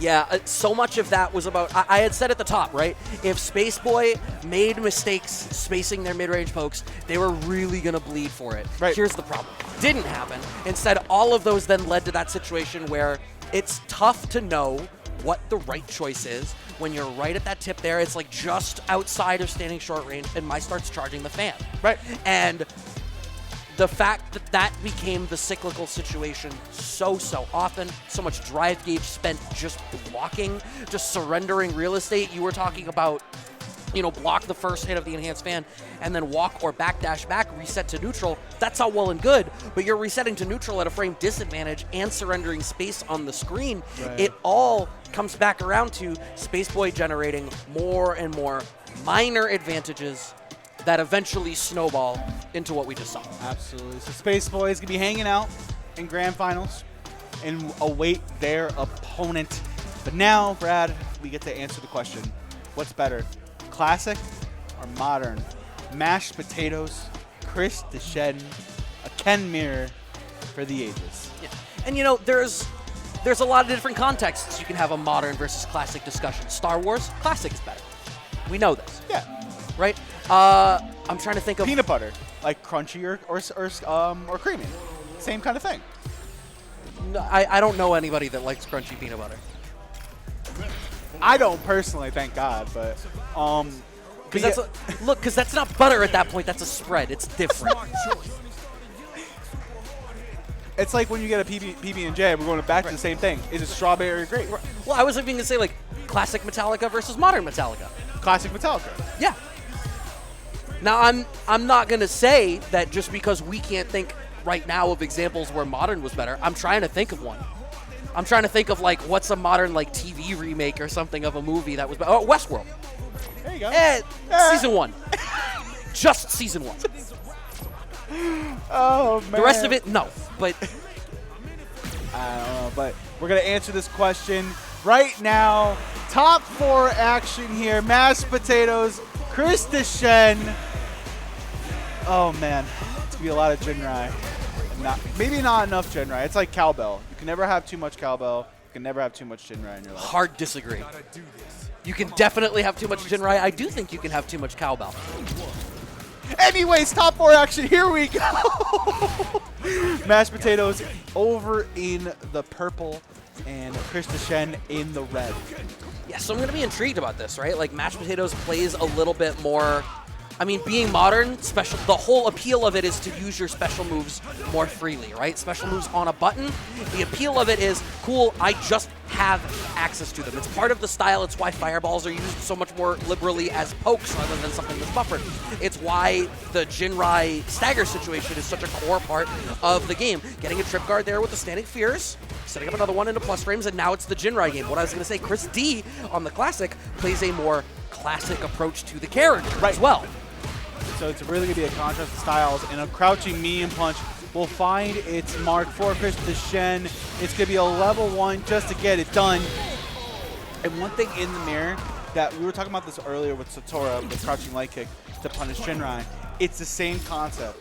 So it's going to be coming down to who can punish Jinrai in those situations, but also get the ball rolling with these Tatsus into the corner, and now it's the fun part. It's okay. ODDP, we're out. Yeah. We're fine.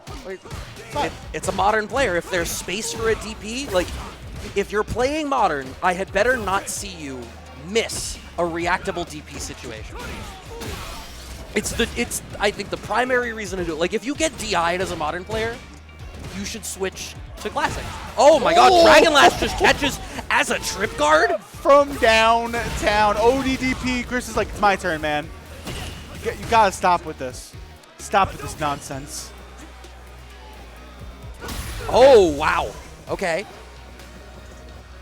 See, so here's the thing. Right. The RPS in this situation right now is crazy, right? Because I can't help but feel like we're seeing Mashed Potatoes is repping low forward. Love that. Baits out the low forward, gets the whip punish. We have the level 3 in the back. We only need the level 2. I mean, sure, do whichever one. You want to stay warm. You don't want to sit through the whole cutscene. Yeah. What I was going to say is, like, the RPS that was going on, my gut instinct is you know they're poking in mid-range with low forward. Use Dragon Lash. But you could see Mashed Potatoes was sitting there buffering, waiting. Hey, I have 3 bars. I have a reversal super if you commit to anything too hard. I love that Chris D recognized that. Standing fierce. Oh, man. The way that he's establishing his own low forward against Mashed Potatoes ground control is immaculate. The wait and bake a little bit. Oh, my goodness. Oh, punish counter addition of Stan Roundhouse into the trifecta. Into the level 1. Beautifully executed by Chris Decine. Alexa, will you play Can, please? Ouch. What a pickup. Corner carry. Oh. I like the reaction there. It was with it being a jump in short instead. Okay. Reversal super once again and gets out of the corner off of that one. Slowly walking Chris Decine into the corner. There's the impact we're looking for. DP. They set it up once again. Oh, again. That's why I like a mirror match, because you know your mix-ups so well that you should know your opponents, so you know where the gaps are. You know where you can challenge. And right now, Mashed Potatoes taking those challenges to the bank. Ooh. Backdash. It's going to be another 4th throw. Needs one more touch. Drive reversal. I like that choice from Chris. Waiting it out. See, Mashed Potatoes, like, you're in burnout, but you have such a hardy life lead, you don't have to commit to anything. If you see green, hit low forward. Actually no. Great from Chris D. Wait it out. Now you're out of burnout. Massive. Oh, my goodness. Nice break. Chris. It's a double drive rush. My man's like on his double dash game. And it's time to bring the heat once and for all. And I'm going to need you to do one favor. Sit down and shut up. Please, though. I mean, you just, please sit down. Respectfully sit down and shut up. Respectfully, please.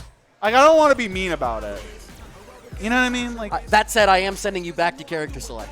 Taking a moment to think. And I gotta say, Chris is, I think, doing a spectacular job of just winning in the ground game. Has this, the whiff punishment built around his low forward has been so solid. And I think that was played extremely well. In burnout, like, you have the positional disadvantage on the screen. Yeah. But you have the life advantage and the clock in your favor. Absolutely. When you're in that spot, to have the patience and the wherewithal as a player to be like, I don't have to make big choices. Yeah, but this big choice right now, we're going to stick to the Ken, stick to the character. We got to the dance. Let's see if that time was well used. Low forward counter hit addition is going to be there. Okay. No whiff punishment. And I think that's part of it. The whiff punish game from Mashed Potatoes has not been as effective. So much more of Mashed Potatoes' effectiveness that we've seen today has been around forcing those smaller RPS situations. Right. Chris D is eliminating that from the equation by prioritizing neutral and making smaller decisions. Blows something like that. Okay. Oh, no! He's like, listen, man, I know you want that DI. Oof, not today. Forward throw is going to be there. Another one. Another one. Oh, low forward's going to find its mark for Mashed Potatoes. He's going to get on the grill real quick, get this level 1 on the board, and get him out of this round. I like that choice. I will say that third throw would have worked. You got clipped because at 3, people think a shimmy's coming. That's why you got clipped by the low forward. Oh, that backdash into Stand Fierce always gets me. It's like a good PB&J going back to that bit for a second. It just feels nice. Finds the uppercut there. Does Chris D. Incorporating crouch strong. Jesus. We're not afraid. We're gonna let it rip, and we're not gonna. And I'm not talking about Beyblade. Waiting it up. Oh, goes for a jump of his own. I wonder what the read was there. Maybe Jinrai?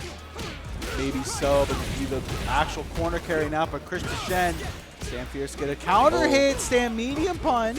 I like that. That's a spot where a back throw's like very clearly what you want. So going for a frame trap instead is massive. Has to cash out the level 2 in order to secure the round. But this does set up set point for Chris D to move on to the losers finals. Mashed Potatoes, a mighty tall hill to climb. 3 bars with which to do it. It's got a lot of time on the clock, 95 seconds to be exact. But again, tough hill to climb. Being down 2-0 in a set. It's someone like Chris, how they've been playing all day today has been very surgical. Okay, Jinrai once again setting up a little bit of a shimmy situation. Clips with the low, cash out the level 3. I don't recall what the drive gauge started at. Yes, you are not in burnout just yet. So what's the interaction going to be? Meaty fireball into DI. We have the counter DI ready. The Mashed Potatoes gets a game on the board. No, a drop.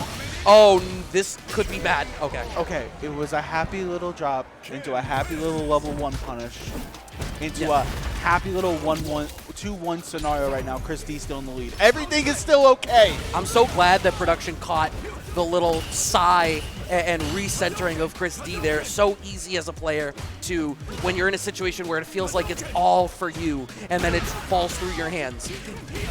Don't let that get in the way of your mental. You've been playing really well. Exactly. Frames, backdash. Oh my god, the clip on the run. A beautiful check with the go forward. Mashed Potatoes trying to set up shop once again. Love the backdash. And now we have that real estate to work with, but now we're going to get this level 1 to counteract the Dragon Lash. I love that too. Didn't want to go for DI in that spot because there's so little. Oh, wow. Chris D's actually making a lot of choices around Dragon Lash specifically. Yeah, it feels like since Mashed Potatoes is starting to commit to that more, try to get those plus frames anywhere they can, right? You got to make the most of it. And honestly, Chris, having the life lead, even with the 5 deficit, it's not going to matter. Chris Decine set point. Okay, the frame traps. It's been, I wonder if he's just made the decision, Christy, to eat the counter hit strong in that situation, because it's been the same defensive choice getting that counter hit strong started for Mashed Potatoes so many times now in that interaction. Stuck at the corner, but finding the whiff punish, side swap. Yeah, but it'll go back to the well with that. Try to go for the crossover, but the back tech was there to negate that, unfortunately. And again, I'm loving these ideas that Chris has. Now we have the anti-air on the board. Anti-air right back at you, says Mashed Potatoes. The back throw incident is there. Gotta be careful. The counter hit stand medium punch is going to find its mark. And respectfully, one more time, I'm going to need you to sit down and shut up, please. Played that really well once they got the corner control there. Just managing to keep that intensity going. And you can see Chris D is making decisions that are like, well, if I'm wrong here, we just reset to neutral, and that's okay. But Mashed Potato has sort of honed in on that and is getting as much mileage out of all of those choices as he can. Chris D in the driver's seat right now, though. Mashed Potato stuck in the corner. I see throw number 2. Do I see throw number 3? No, hella meaty standing fierce. Yeah, absolutely. You got to use that stop sign where you can. to find an answer, waiting for it. Okay, Dragon Lash finds his mark, nothing out of it. Waiting for an answer. The low forward will find its mark. Chris Decine, 3-1 over Mashed Potatoes. Crowd, give it up for Mashed Potatoes for the one-time Modern Master himself. I mean, fourth place, nothing to scoff at. Not at I all. want to highlight the number of times that Chris D was getting mileage out of deliberately whiffing back strong Right. at a range and then setting up the spacing trap off of it. There was that interaction happened a lot earlier on in the set, came back around there to force that final interaction. Setting up the spacing traps like that, so great. It shows an expertise of your character. And you highlighted earlier, talking about mirror matches, that, you know, in the mirror, it really forces you to highlight, like, what does my character have? Right. And what do I have for the situations that I put people in? Ken is a character that I think is very well equipped to deal with his own game plan. There's hard mirrors and there's, I won't say easy mirrors, but playable mirrors. Right. I think that's a playable mirror. It's a really playable mirror. We've had to play that so many times in Street Fighter 6. But it's time for Losers Finals. Is it a button check? Oh, we're button checking.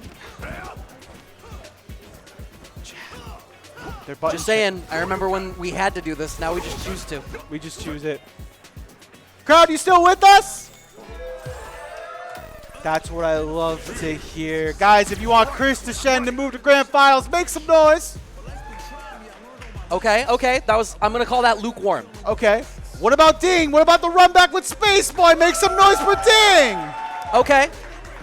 That's like 70-30. Listen, Chris. I'm gonna be real with you, man.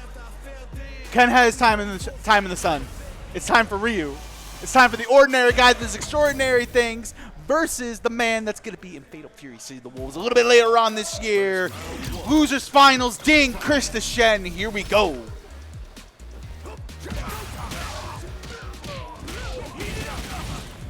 Okay. Strong start for Chris. Corner control, waiting it out a little bit. More of a passive choice there on that next interaction. I think maybe feeling out when Ding is going to try to either counter poke or reversal. Okay, punish counter with the low. Throw. Now we're setting up shop, and I love that use of OD Fireball in that scenario. Recognizing in case level 1 does come out to get a reversal tool, that OD Fireball does thread the needle for a full confirm. When speaking of full confirms, are we doing the double drivers? Oh no! You gotta go for DP, my friend. Was that was supposed to be? Yeah, it's okay. Good throw tech from Ding. I gotta tell you, this is like very doable for Ryu. Next Absolutely. touch. Oh! Can we That- have a Ding stand fierce counter? Like I just want to know. I just want to know how many times just that button works for Ding. Yo, every time I see Stand Fierce from Ding, I just hear ding, Yes. ding dong. That's exactly what I mean. Because your bell gets rung. That's what's going on. Finding the knockdown now. Overhead this time. Okay, forward throw. Walking back. Nice jab check from Chris. Side swap. Yes, indeed. Yep, gonna take the damage under here with a heavy DP, and now we're gonna set up the ball again with these forward throws in the corner, and again, pestering again with these stand hard kicks. I really like that choice from Chris, right? The punish counter does lead to a full confirm in most scenarios, and especially in the corner. Ooh. But this full confirm is gonna come from stand fierce, punish counter edition. It's the level 2, it's the third strike, y'all. Shout out to Street Fighter 3 third strike. Fight for the future. All right, 1 round apiece. Plenty of resources there for Ding to be able to cash out big damage on the right touch. This team has grown on me so much. Oh, wow. That punished, that's actually kind of crazy. Oh, no punish Plus counter, frames. bro. I love the way Ding uses Hoshogi after a throw tech situation. Yeah. It's really establishing the spacing trap. It's like, this is fast, it's going to clip you if you reach too far, but it recovers so fast, you're going to mess up if you try to whiff punish me. Oh no, misspaced it. Okay, nice block on the overhead. The Hasho's coming out again. Waiting it out, and you just see Ding just standing there. Love He's like, it. what are you going to do? What You have the life lead. You're the better neutral character. Dash forward, low forward. That's that. Level 3 first game on the board for Ding. Just like that. And Ding is in his element now. Ding's like, yeah, guys, I'm here. It's my time to shine. Yeah, man, we see you. We see you. Yo, Chris, is that Jack Frost on the stick? You can tell me after. Shouts to the Santa Claus. A great trilogy, by the way. Oh, I'm talking about the Persona Demon. Oh! Great trilogy? What a that is a choice. I think Steve Martin would disagree with you. I'm sorry, Martin Short. Whatever. Life lead here for Ding. Sweep goes unchecked right at the tip. Oh, Okay. okay. Maybe thought the fireball was going to be perfectly placed, but unfortunately not there. Chris Decine. Meaty stand fierce. Didn't confirm off it, unfortunately, but the forward throw is going to be there. One less guess on the table. The Oh raw my God. overhead. On his own wake up. That's a choice and a half.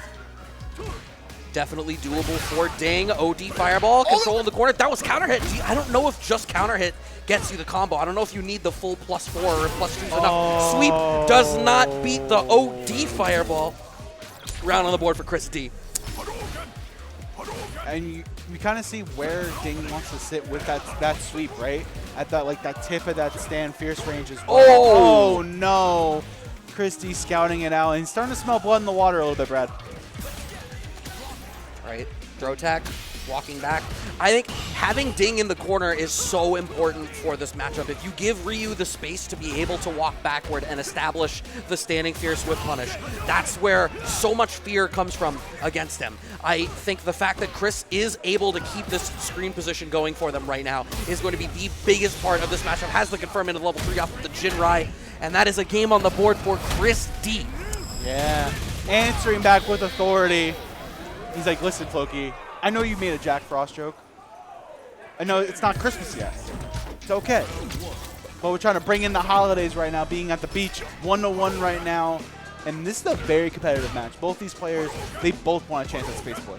Oh, absolutely. Finding the DP on the jump in there is Ding. Answering back with an OD DP on wake up there of their own is Chris Decine. And the way the fireball interactions have been going, earning tons of real estate here, is Ding still has the empowered fireball available. So Chris is like not able to throw a fireball of his own.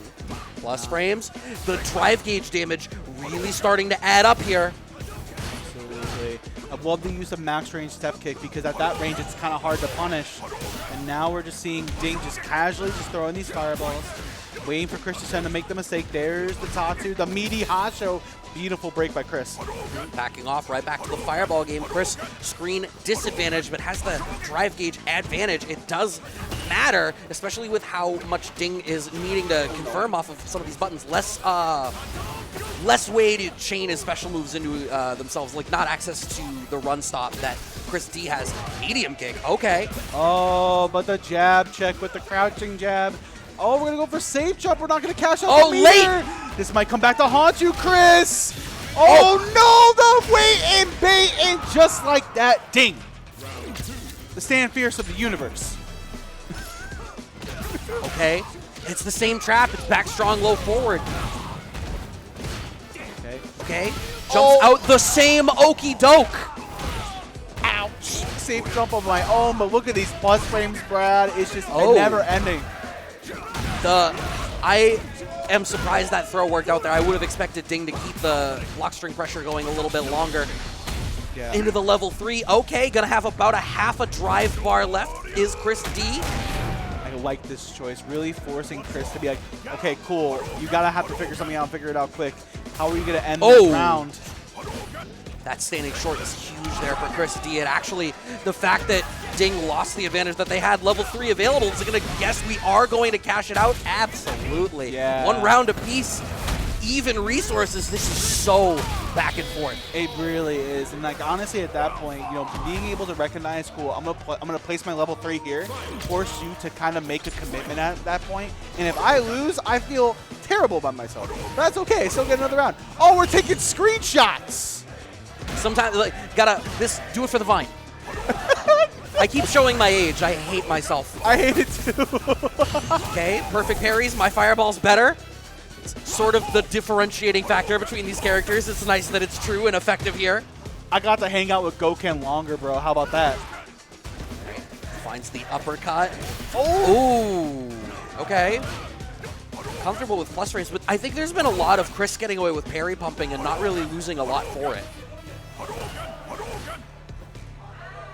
Just taking our time here. Oh, Again. man. This is the second time we've seen that. Recognizing Ding is just staying at a range like max range 3, where Fireball is becoming a threat. Where it's like, cool, I have enough range to back the throw, but pay attention!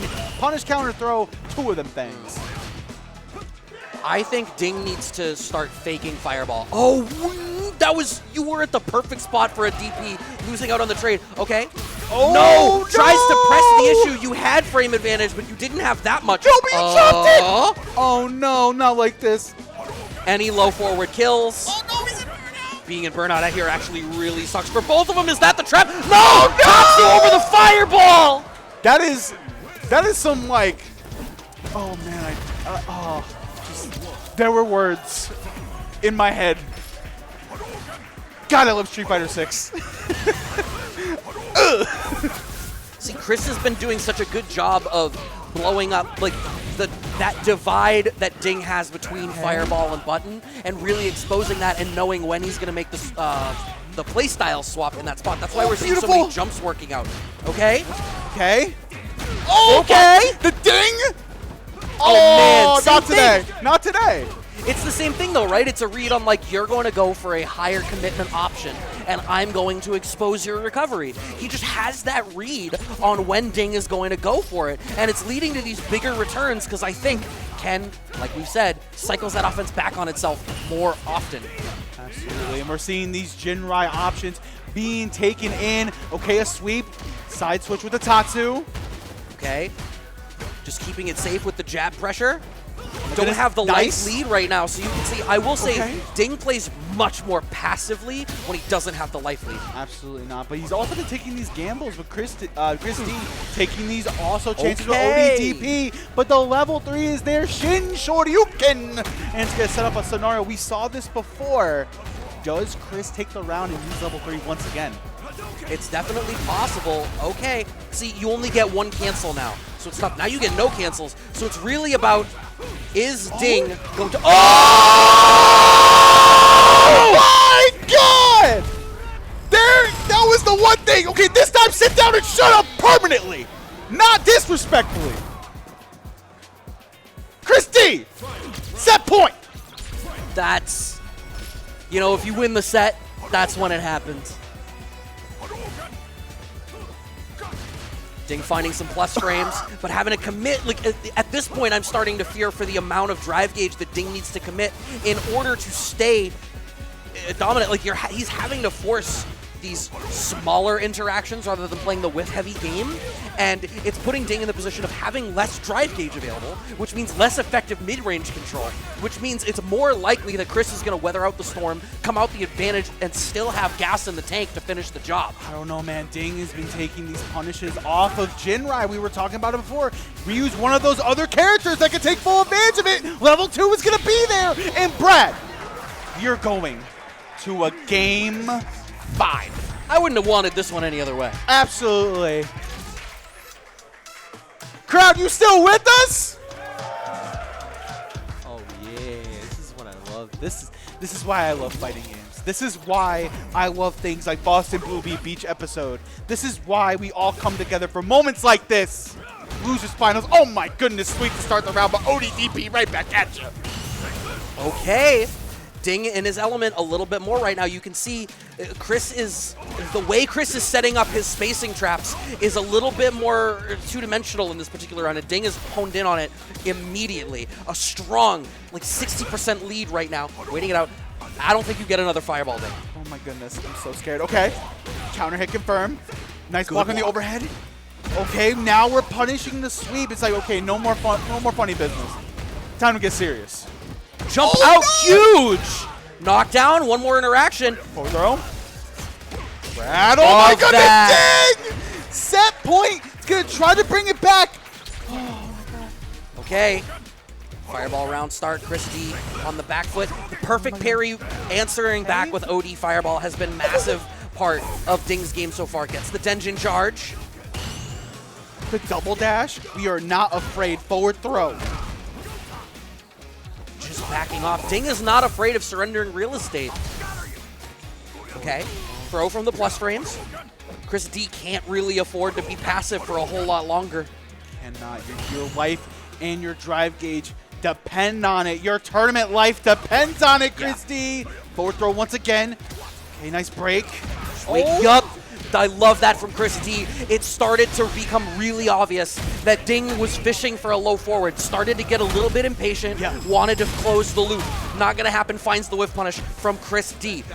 This is a tall hill to climb, but the climb starts now. Corner control. Okay, can't punish that. Doesn't Far away. confirm. Not looking good. The counter check into the level 3. This is going to set up a scenario now that Ding has the drive gauge and the health lead. One last scenario on the table for Chris's tournament life. What's it going to be? The low forward doesn't connect the fucking fire. It's the stand light kick. It's a fireball. Ding with the pop off. And Ding is moving on to grand finals over a game Chris D. That was a spectacular set to watch. I enjoyed every bit of it.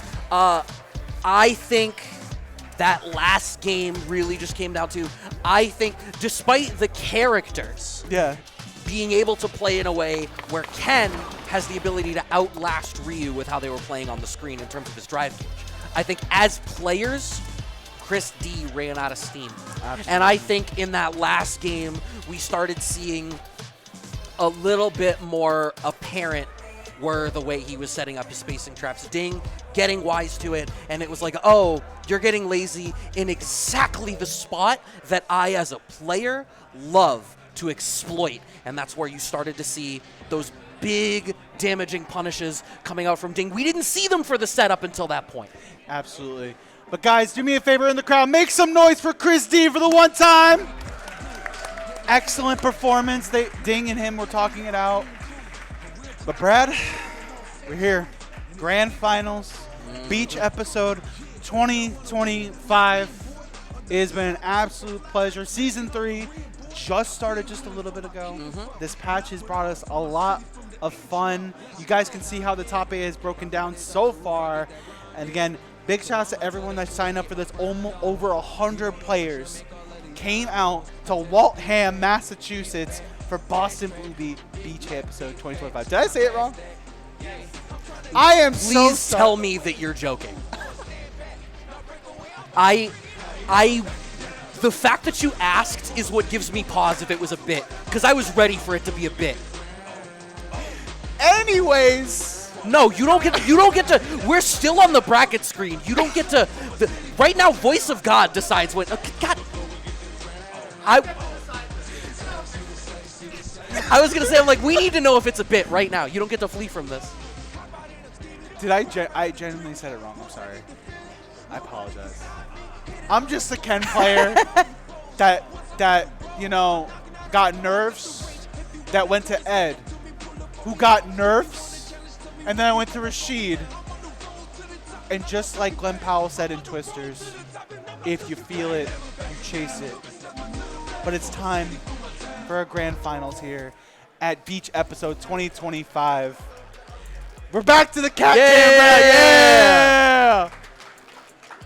Guys, Brad, it's been a pleasure, per always, with you to do this kind of thing. Always a blast, man. And we get to see our grand finals now. You know, I wonder what the spread would be if we were to ask. Well, we've been doing it all day. Guys, it's time for grand finals. First of all, make some noise! If you like SpaceBoy from Jersey to clean it up in winners, make some noise! So disrespectful that you specifically mentioned the location just to remind everybody. If you guys want Boston's own Ding to reset the bracket and win the tournament, make some noise!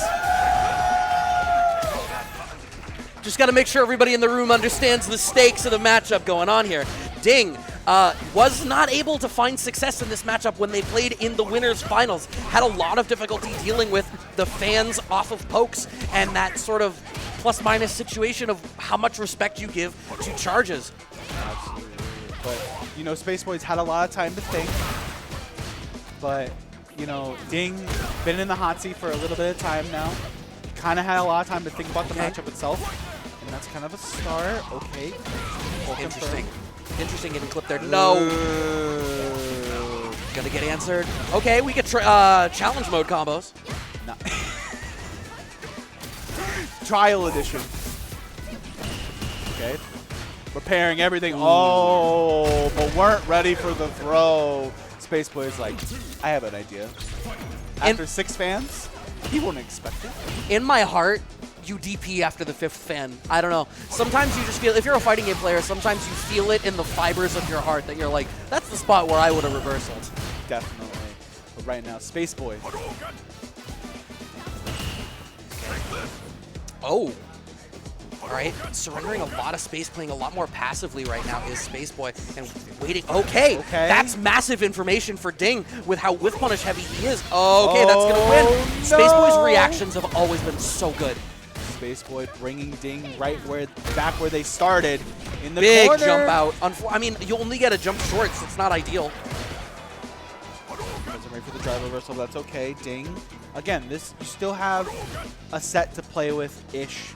You know, SpaceBoy has 2 sets to kind of get information in case it resets. They're being so respectful of one another, but you need to respect that standing strong. It's such a great poke.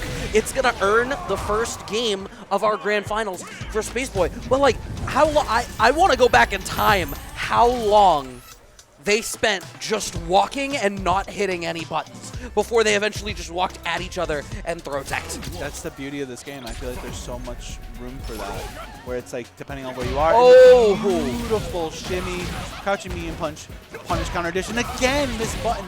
I got to see this SpaceBoy play, and we've gotten to see him play in multiple iterations of this game. Just the way they're surgical with their button presses. It's coming up all SpaceBoy, and again, you brought it up earlier, the stand medium punch, and just like that, SpaceBoy's like, man, I've come to collect.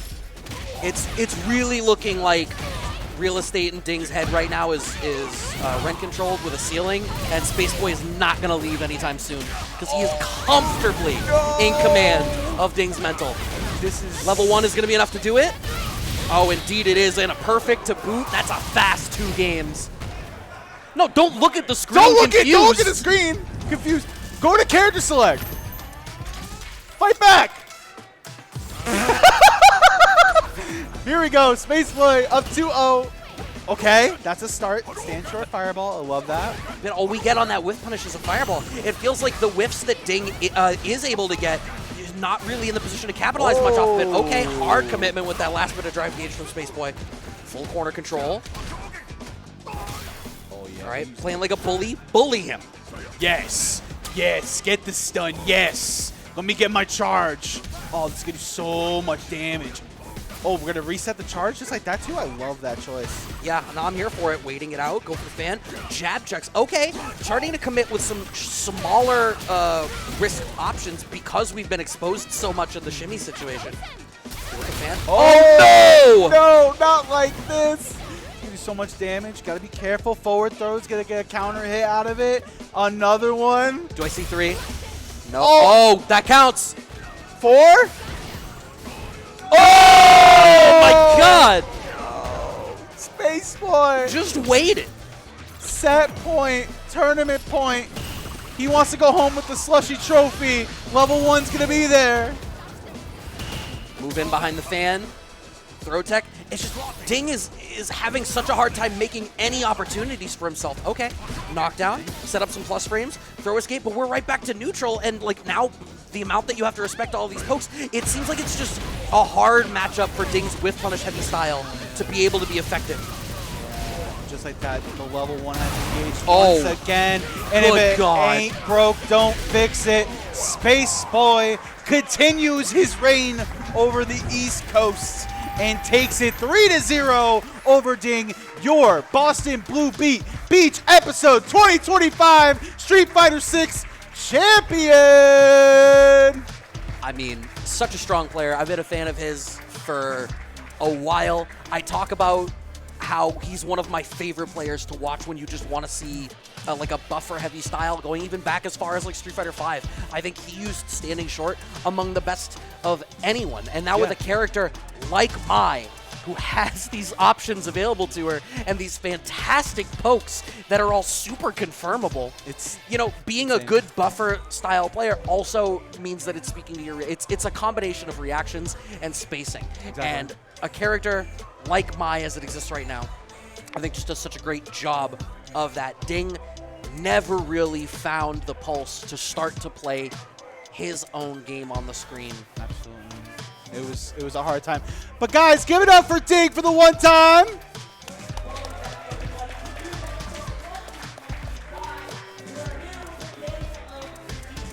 But guys, it has been an absolute divine pleasure of hanging out with every single one of you. Again, and if production could do us a favor and pull up the actual results one more time, that top 8 graphic, as these guys are getting ready for that photo.